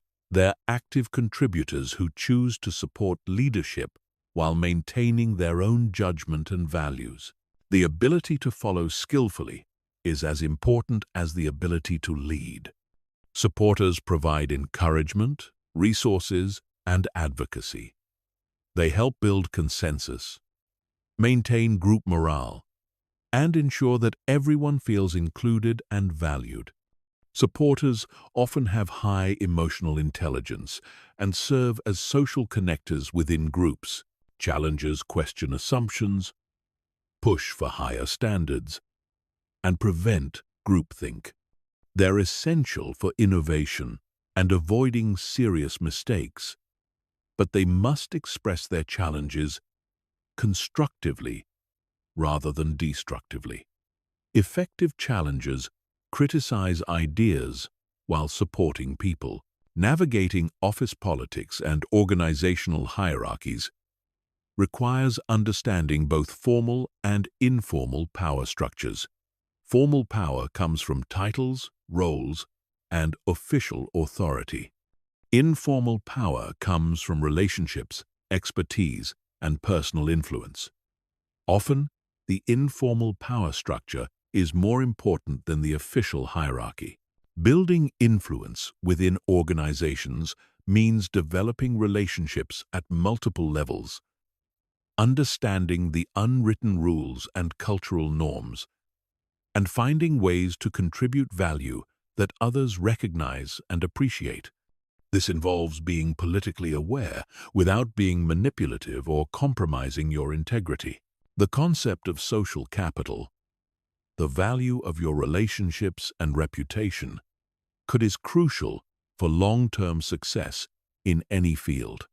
Social capital is built through consistent reliability, generous contribution to others' success, and maintaining high ethical standards, even when it's difficult. Gender, cultural background, and other demographic factors significantly influence how status and power dynamics operate. What signals high status in one culture might be inappropriate in another. Understanding these variations helps you adapt your approach while staying true to your core values and personality. The goal is not to dominate others or climb hierarchies at any cost, but to understand how these natural human patterns work so you can participate in them skillfully and ethically. This means building genuine competence, contributing real value, and treating others with respect, regardless of their position in any hierarchy. When you understand social hierarchy and power dynamics, you can build appropriate authority without arrogance, follow leadership without losing your autonomy, and create collaborative relationships that benefit everyone involved. You become someone others naturally want to work with and support, because you understand how to navigate social structures while maintaining your integrity and helping others succeed. Chapter 12. Conflict, Psychology, and Resolution Mastery. Conflict is an inevitable part of human interaction, but most people handle it poorly because they don't understand the psychology underlying disagreements and disputes. Learning to navigate conflict skillfully transforms it from a destructive force into an opportunity for deeper understanding, stronger relationships, and better solutions. This skill is essential for leadership, healthy relationships, and personal peace. The first principle of conflict psychology is understanding that most conflicts are not really about the surface-level issues people are arguing about. They're about deeper needs, fears, and values that feel threatened. Someone might argue about budget allocations when they're really concerned about respect and influence. Someone might fight about household chores when they're actually feeling unappreciated or overwhelmed. Effective conflict resolution requires identifying and addressing these underlying concerns rather than just the presenting problems. This means listening for the emotions and needs beneath people's positions and helping them articulate what they're really trying to protect or achieve. The second principle is recognizing that conflict triggers primitive survival responses in the human brain. When people feel threatened, criticized, or disrespected, their amygdala activates the fight or flight response, flooding their system with stress hormones and reducing access to higher-order thinking skills. This is why people say and do things during conflicts that they later regret. Understanding this neurological reality helps you stay calm during conflicts and avoid escalating others' defensive responses. When you recognize that someone's aggressive or defensive behavior is coming from their threatened nervous system rather than their rational mind, you can respond with appropriate de-escalation rather than counterattack. The third principle is that people's perception of fairness is more important than objective fairness in determining their satisfaction with conflict resolution. Someone might accept an objectively worse outcome if they feel the process was fair and their concerns were heard. Conversely, They might reject an objectively better outcome if they feel manipulated or dismissed. This means that how you handle conflict matters as much as what solutions you reach. Treating people with respect, listening to their concerns genuinely, and involving them in problem-solving creates buy-in and satisfaction, even when compromises are necessary. Emotional regulation is the foundation of effective conflict management. When you can stay calm, centered, and thinking clearly during disagreements, you're able to make better decisions and help others return to rationality.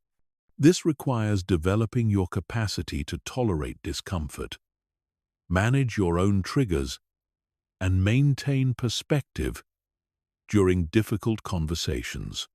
Emotional regulation begins with recognizing your early warning signs of escalation. Changes in your breathing, tension in your body, or shifts in your thinking patterns.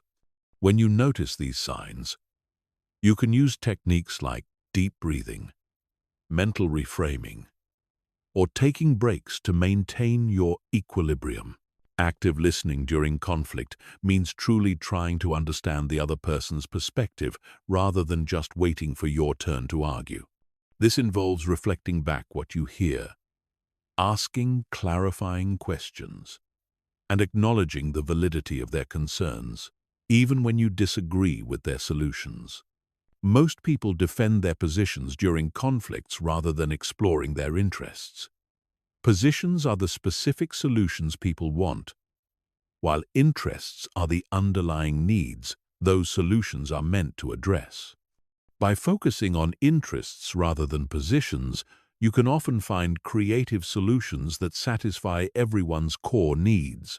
For example, if two colleagues are fighting over who gets the corner office, the position-level conflict seems like a zero-sum game. But if you explore their interests, one person values status recognition while the other needs quiet space for concentration, you might find solutions that address both needs without anyone getting the specific office. The language you use during conflict dramatically affects outcomes. Accusatory language that starts with "you always" or "you never" triggers defensiveness and escalation. Descriptive language that focuses on specific behaviors and their impact creates space for productive dialogue. Instead of saying, "You're being disrespectful," you might say, "When meetings start without waiting for everyone to arrive, I feel like my time isn't valued and I worry that I'll miss important information." This approach describes the problem without attacking the person's character. Timing conflicts appropriately increases the likelihood of successful resolution. Trying to resolve serious disagreements when people are tired, stressed, or distracted usually makes things worse. Creating appropriate time and space for difficult conversations demonstrates respect and increases the chances of productive dialogue. The concept of face-saving is crucial in conflict resolution. People need to be able to change their positions or admit mistakes without losing dignity or respect. Creating opportunities for graceful exits and mutual face-saving often unlocks resolution when people are stuck in rigid positions.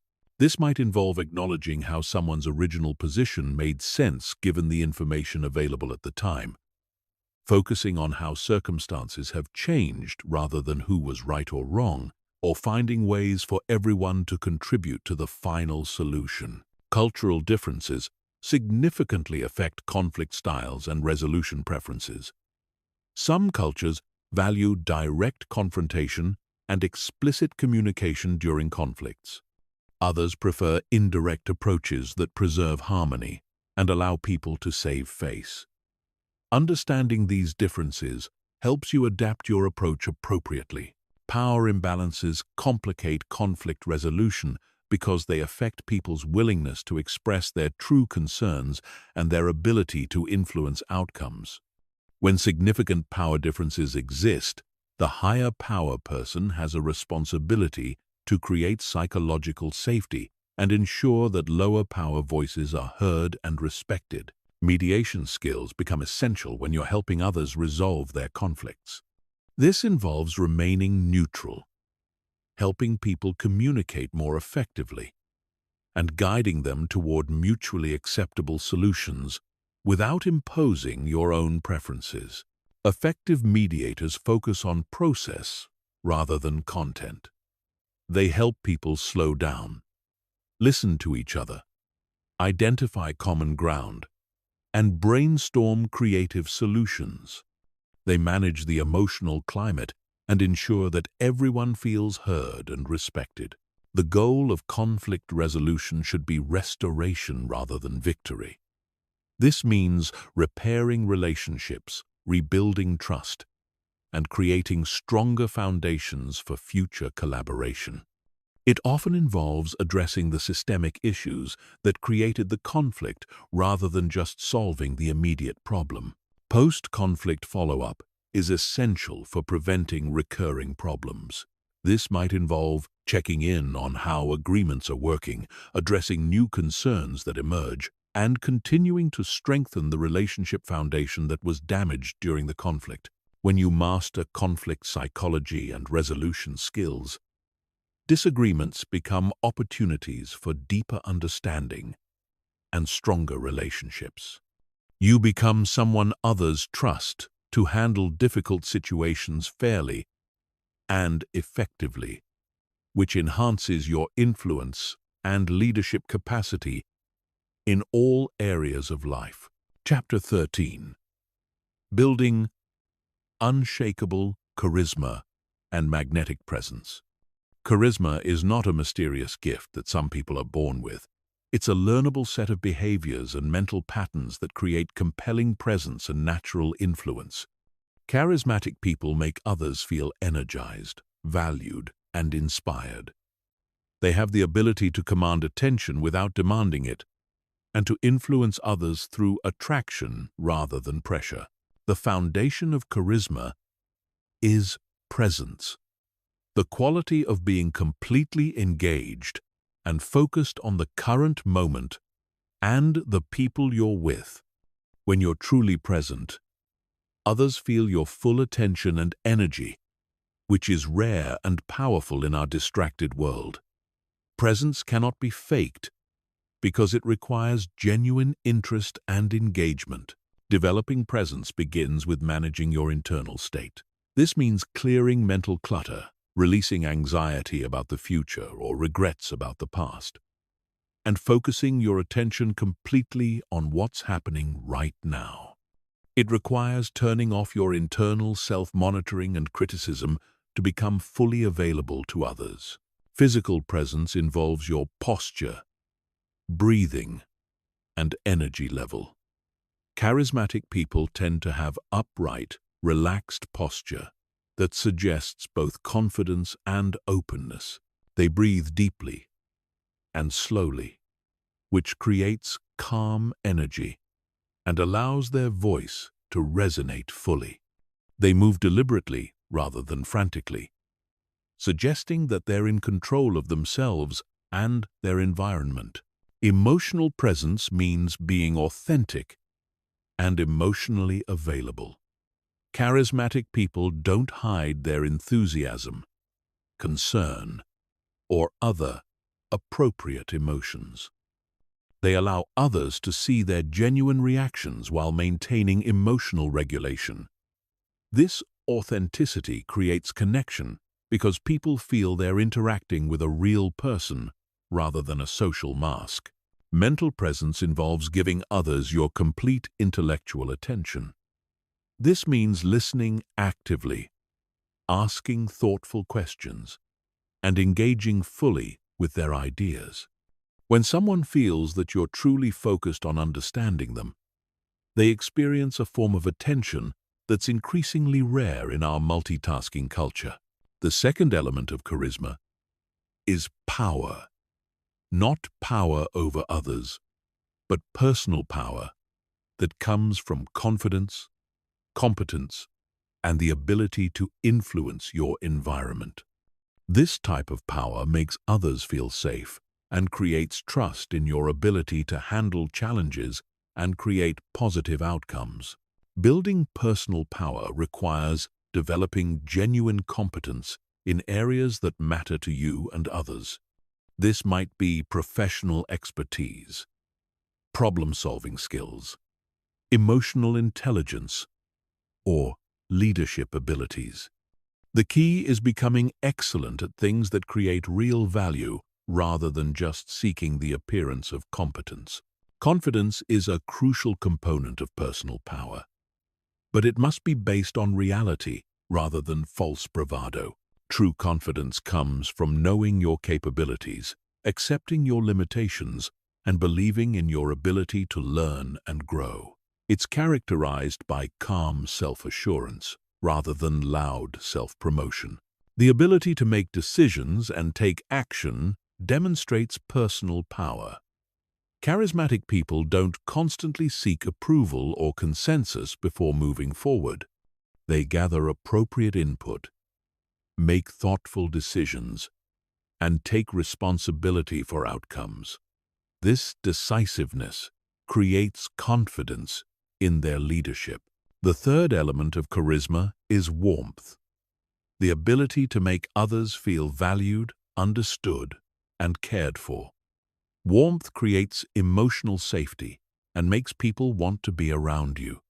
It's expressed through genuine interest in others, empathy for their experiences, and generosity with your attention and resources.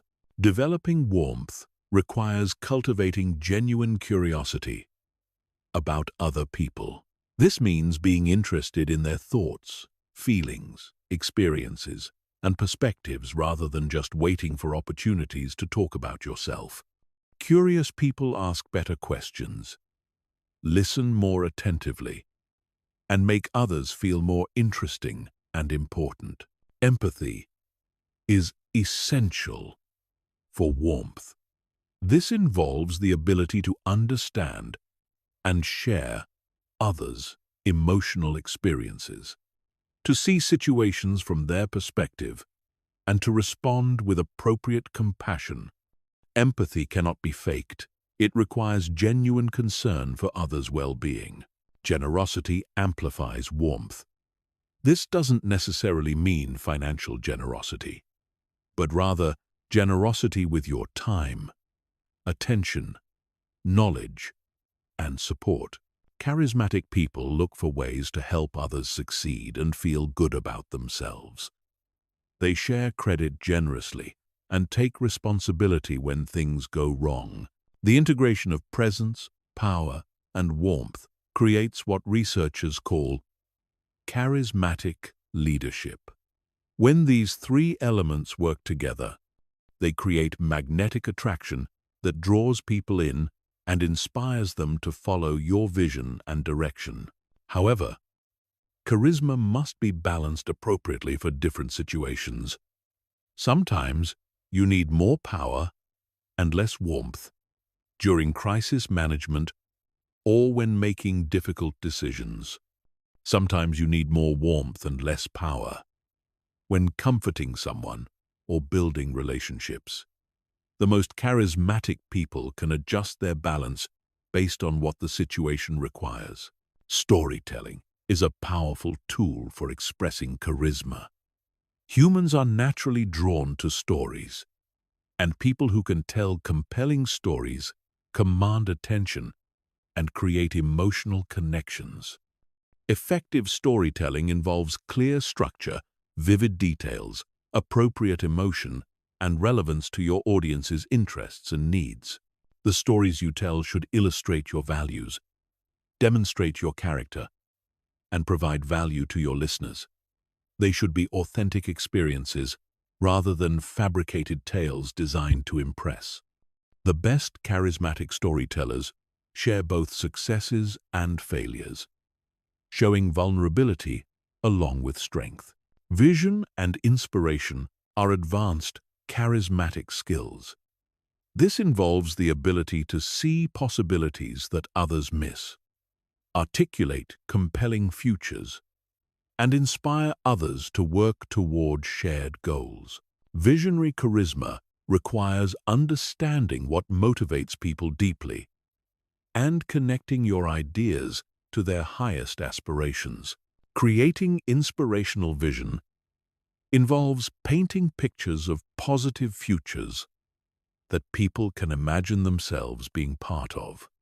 It means helping others see how their individual contributions serve larger purposes and how working together can create something more meaningful than what any individual could achieve alone. Energy management is crucial for sustaining charisma over time. Charismatic presence requires significant mental and emotional energy, so you need strategies for maintaining your vitality and avoiding burnout. This includes proper rest, stress management, and regularly engaging in activities that restore your enthusiasm and optimism. The goal of developing charisma should not be manipulation or ego gratification, but rather the ability to create positive influence and meaningful connections with others. When your charisma is grounded in genuine care for others and commitment to worthy goals, it becomes a force for positive change rather than self-serving manipulation. Authentic charisma attracts people who share your values and vision while repelling those who don't align with your principles. This natural selection process helps you build relationships and opportunities that truly serve your goals and values rather than just providing superficial social success. Chapter 14. Advanced Conversation Psychology. Conversation is the primary medium through which relationships are built, influence is exercised, and social intelligence is demonstrated. Yet most people have never learned the sophisticated psychological principles that govern effective dialogue. Mastering conversation psychology gives you the ability to connect deeply with others, navigate complex social situations, and create interactions that are meaningful for everyone involved. The foundation of conversation mastery is understanding that every conversation serves multiple functions simultaneously. On the surface level, conversations exchange information. But beneath that, they establish rapport, negotiate status, build trust, and create emotional experiences. The most skilled conversationalists manage all these levels simultaneously. The opening moments of any conversation set the tone and trajectory for everything that follows. Research shows that people form lasting impressions about conversation partners within the first few exchanges. This means that how you begin conversations significantly affects their outcomes. Effective conversation openers demonstrate interest in the other person, establish common ground, or introduce intriguing topics that invite engagement. They avoid generic questions like, "How are you?" that typically generate automatic responses. Instead, they might reference shared experiences, current events relevant to both parties, or observations about the immediate environment. The psychology of questions reveals that the types of questions you ask dramatically shape the depth and direction of conversations. Closed questions that can be answered with yes or no tend to create interview-like exchanges that feel formal and limited. Open questions that require elaboration create space for more meaningful dialogue. However, the most powerful questions are those that invite reflection and self-discovery. Instead of asking, "What do you do for work?" you might ask, "What aspects of your work energize you most?" This approach helps people think more deeply about their experiences while providing you with richer information about their values and motivations. Sequential questioning techniques allow you to guide conversations progressively deeper. This involves starting with lighter topics and gradually moving toward more significant subjects as trust, and rapport develop.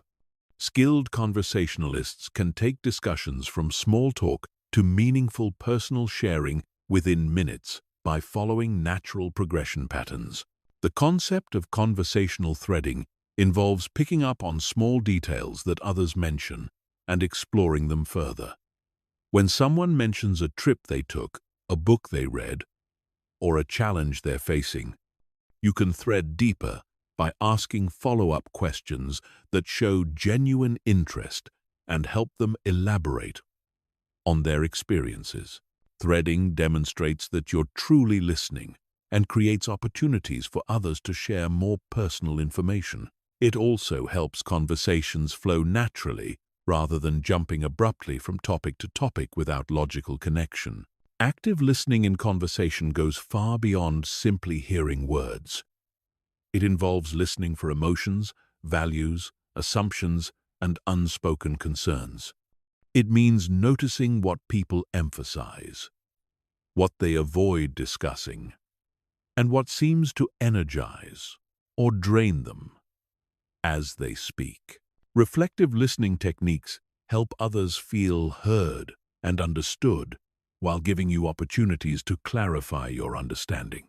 This might involve paraphrasing what you heard, reflecting back emotions you noticed, or asking questions that help people clarify their own thoughts. The psychology of self-disclosure reveals that relationships deepen through mutual vulnerability. When you share appropriate personal information, it creates psychological safety for others to reciprocate with their own sharing. This creates upward spirals of trust and intimacy. However, self-disclosure must be calibrated appropriately for the relationship and context. Sharing too much too soon can make others uncomfortable, while sharing too little keeps relationships superficial. The key is matching the depth level of others' sharing, while gradually increasing vulnerability as trust develops. Conversational turn-taking follows subtle psychological rules that most people observe unconsciously. These include respecting natural pause points, avoiding interruptions except when appropriate, and ensuring that conversation time is distributed fairly among participants. Understanding these patterns helps you participate more skillfully in group conversations, know when to speak and when to listen, and facilitate discussions that include everyone rather than being dominated by the most talkative participants. Emotional calibration in conversation means adjusting your energy, tone, and content to match what the situation requires. If someone is sharing something serious or painful, matching their emotional tone shows respect and empathy. If someone is excited about an achievement, sharing their enthusiasm creates connection and rapport. This doesn't mean being fake or losing your authenticity. Rather, it means being emotionally flexible and responsive to others' needs while remaining true to your core personality and values. The art of conversational influence involves guiding discussions toward topics and conclusions that serve everyone's interests while respecting others' autonomy and judgment. This requires understanding what motivates each person and finding ways to connect your ideas to their values and goals. Influential conversationalists ask questions that help others think through issues rather than simply presenting their own opinions. They use stories and examples to illustrate points rather than relying on abstract arguments. They acknowledge others' perspectives before introducing their own views. Managing difficult conversations requires understanding the psychological dynamics that create defensiveness and conflict. When people feel criticized, misunderstood, or threatened, they become defensive and stop listening effectively. Avoiding these triggers allows you to address challenging topics without creating unnecessary resistance. Techniques for difficult conversations include separating people from problems, focusing on behaviors rather than character, using I statements, to express your perspective, and looking for underlying interests, rather than arguing about positions. Nonverbal communication continues throughout every conversation, providing continuous feedback about how your words are being received and how others are feeling. Monitoring facial expressions, body language, and vocal tone helps you adjust your approach in real time to maintain engagement and rapport. The conclusion of conversations affects how people remember the entire interaction. Strong endings might involve summarizing key points, expressing appreciation for the other person's time and insights, making concrete plans for follow-up, or simply acknowledging the value of the connection. Conversation mastery also involves knowing when conversations should end. Skilled conversationalists can sense when energy is waning, when important topics have been covered, or when continuing would be less valuable than concluding on a positive note. The goal of advanced conversation psychology is not to manipulate others or always get your way, but to create interactions that are genuinely valuable for everyone involved. When you can facilitate conversations that help others think more clearly, feel more understood, and connect more deeply, you become someone people seek out and value highly. Chapter 15. Creating deep trust and lasting influence. Trust is the foundation of all meaningful relationships and lasting influence. Unlike temporary compliance that comes from authority or pressure, trust-based influence creates genuine commitment and long-term loyalty. Building deep trust requires understanding the psychological mechanisms that create confidence in your character, competence, and intentions. The psychology of trust reveals that humans assess trustworthiness through three primary dimensions: ability, benevolence, and integrity. Ability refers to your competence and capability to deliver on commitments. Benevolence involves your genuine care for others' well-being and interests. Integrity means alignment between your stated values and actual behavior. All three elements must be present for deep trust to develop. Someone might be highly competent but not care about your interests, making them untrustworthy despite their abilities. Someone might care deeply about you, but lack the skills to help effectively.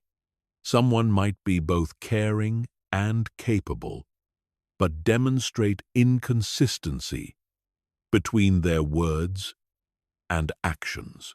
Building trust in your ability requires developing genuine competence in areas that matter to others and finding appropriate ways to demonstrate that competence without appearing arrogant or boastful.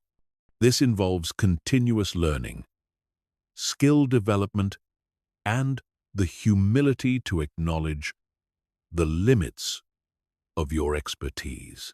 Demonstrating competence effectively means focusing on results rather than credentials, sharing specific examples of successful outcomes, and being transparent about both successes and failures. People trust those who are honest about their limitations more than those who claim perfection.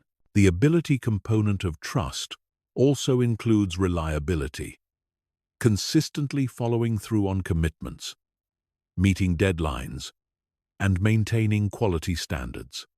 Small consistencies in minor matters create confidence in your reliability for major responsibilities. Benevolence is demonstrated through genuine interest in others' success and well-being. This involves listening actively to understand others' needs and concerns, offering help without being asked, and celebrating others' achievements without jealousy or competition. Building benevolence-based trust requires shifting from a scarcity mindset to an abundance mindset. Instead of seeing others' success as threats to your own advancement, You look for ways to contribute to their growth and achievement. This counterintuitive approach actually increases your influence because people naturally want to support those who support them. The expression of benevolence must be authentic rather than strategic. People can sense when care and concern are genuine versus when they're performed for ulterior motives. True benevolence flows from genuine appreciation for others and belief in their value and potential. Integrity involves consistency between your stated values and actual behavior, especially when maintaining that consistency is difficult or costly. It means keeping commitments even when circumstances change, admitting mistakes when you make them, and choosing ethical paths even when easier alternatives exist. Building integrity-based trust requires first clarifying your own values and principles, then making decisions that align with those values regardless of external pressures.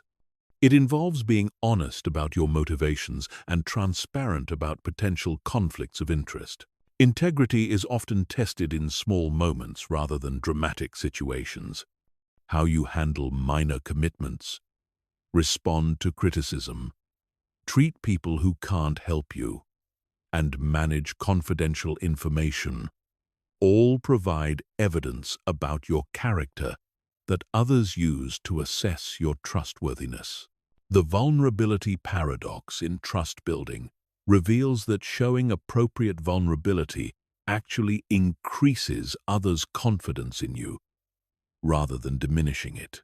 When you admit mistakes, acknowledge uncertainties, or share personal challenges, you demonstrate emotional security and authenticity that builds deeper connections. However, vulnerability must be calibrated appropriately for the relationship and context.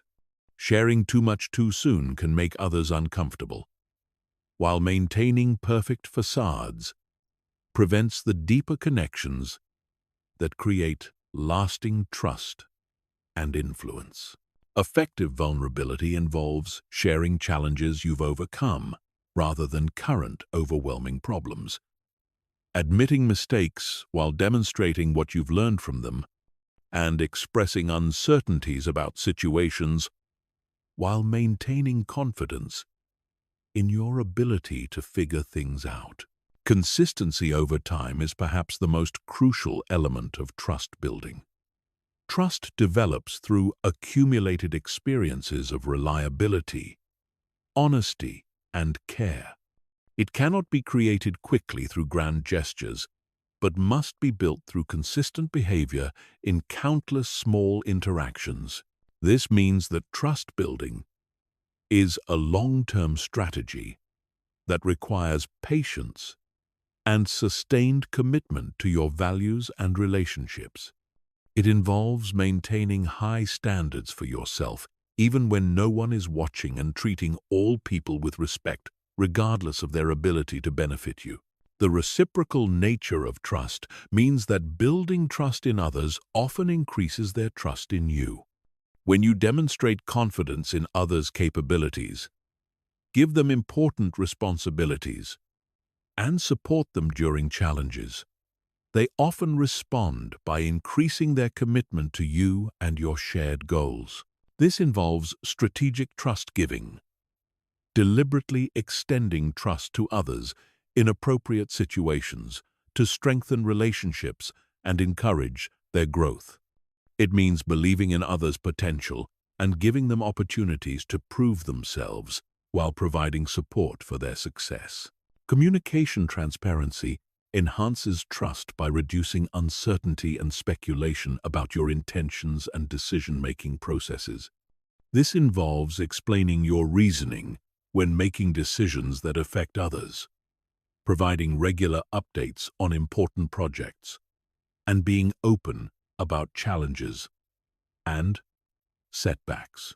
Transparency doesn't mean sharing every detail or thought, but rather ensuring that others understand your motivations and decision-making criteria. It involves being proactive in communication rather than forcing others to guess or assume what you're thinking.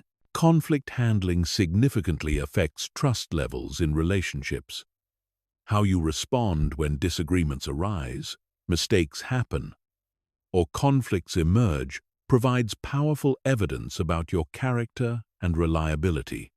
Handling conflicts with integrity, fairness, and respect builds trust, even when resolution is difficult. This involves taking responsibility for your contributions to problems, listening genuinely to others' concerns, working collaboratively towards solutions, and maintaining respect for people even when you disagree with their positions or decisions. Trust repair becomes necessary when trust has been damaged through mistakes, misunderstandings, or failures. Rebuilding trust requires acknowledging what went wrong, taking full responsibility without making excuses, demonstrating genuine remorse, and creating concrete plans for preventing similar problems in the future. Trust repair also requires patience and consistent positive behavior over time. Once trust is broken, it typically takes longer to rebuild than it took to establish originally. This process cannot be rushed, but requires sustained commitment to demonstrating renewed trustworthiness. The compound effect of trust means that as your reputation for trustworthiness grows, each new relationship benefits from that reputation. People who have heard about your reliability and integrity from others begin interactions with higher trust levels, creating positive cycles that enhance your influence and effectiveness. Building this type of reputation requires maintaining consistent standards across all relationships and contexts. It means treating everyone with respect and honesty regardless of their status or ability to help you. Because your reputation is built on how you handle all interactions, not just the prominent ones. The ultimate goal of trust building is creating relationships where influence flows naturally from mutual respect and shared commitment rather than from position, pressure, or manipulation.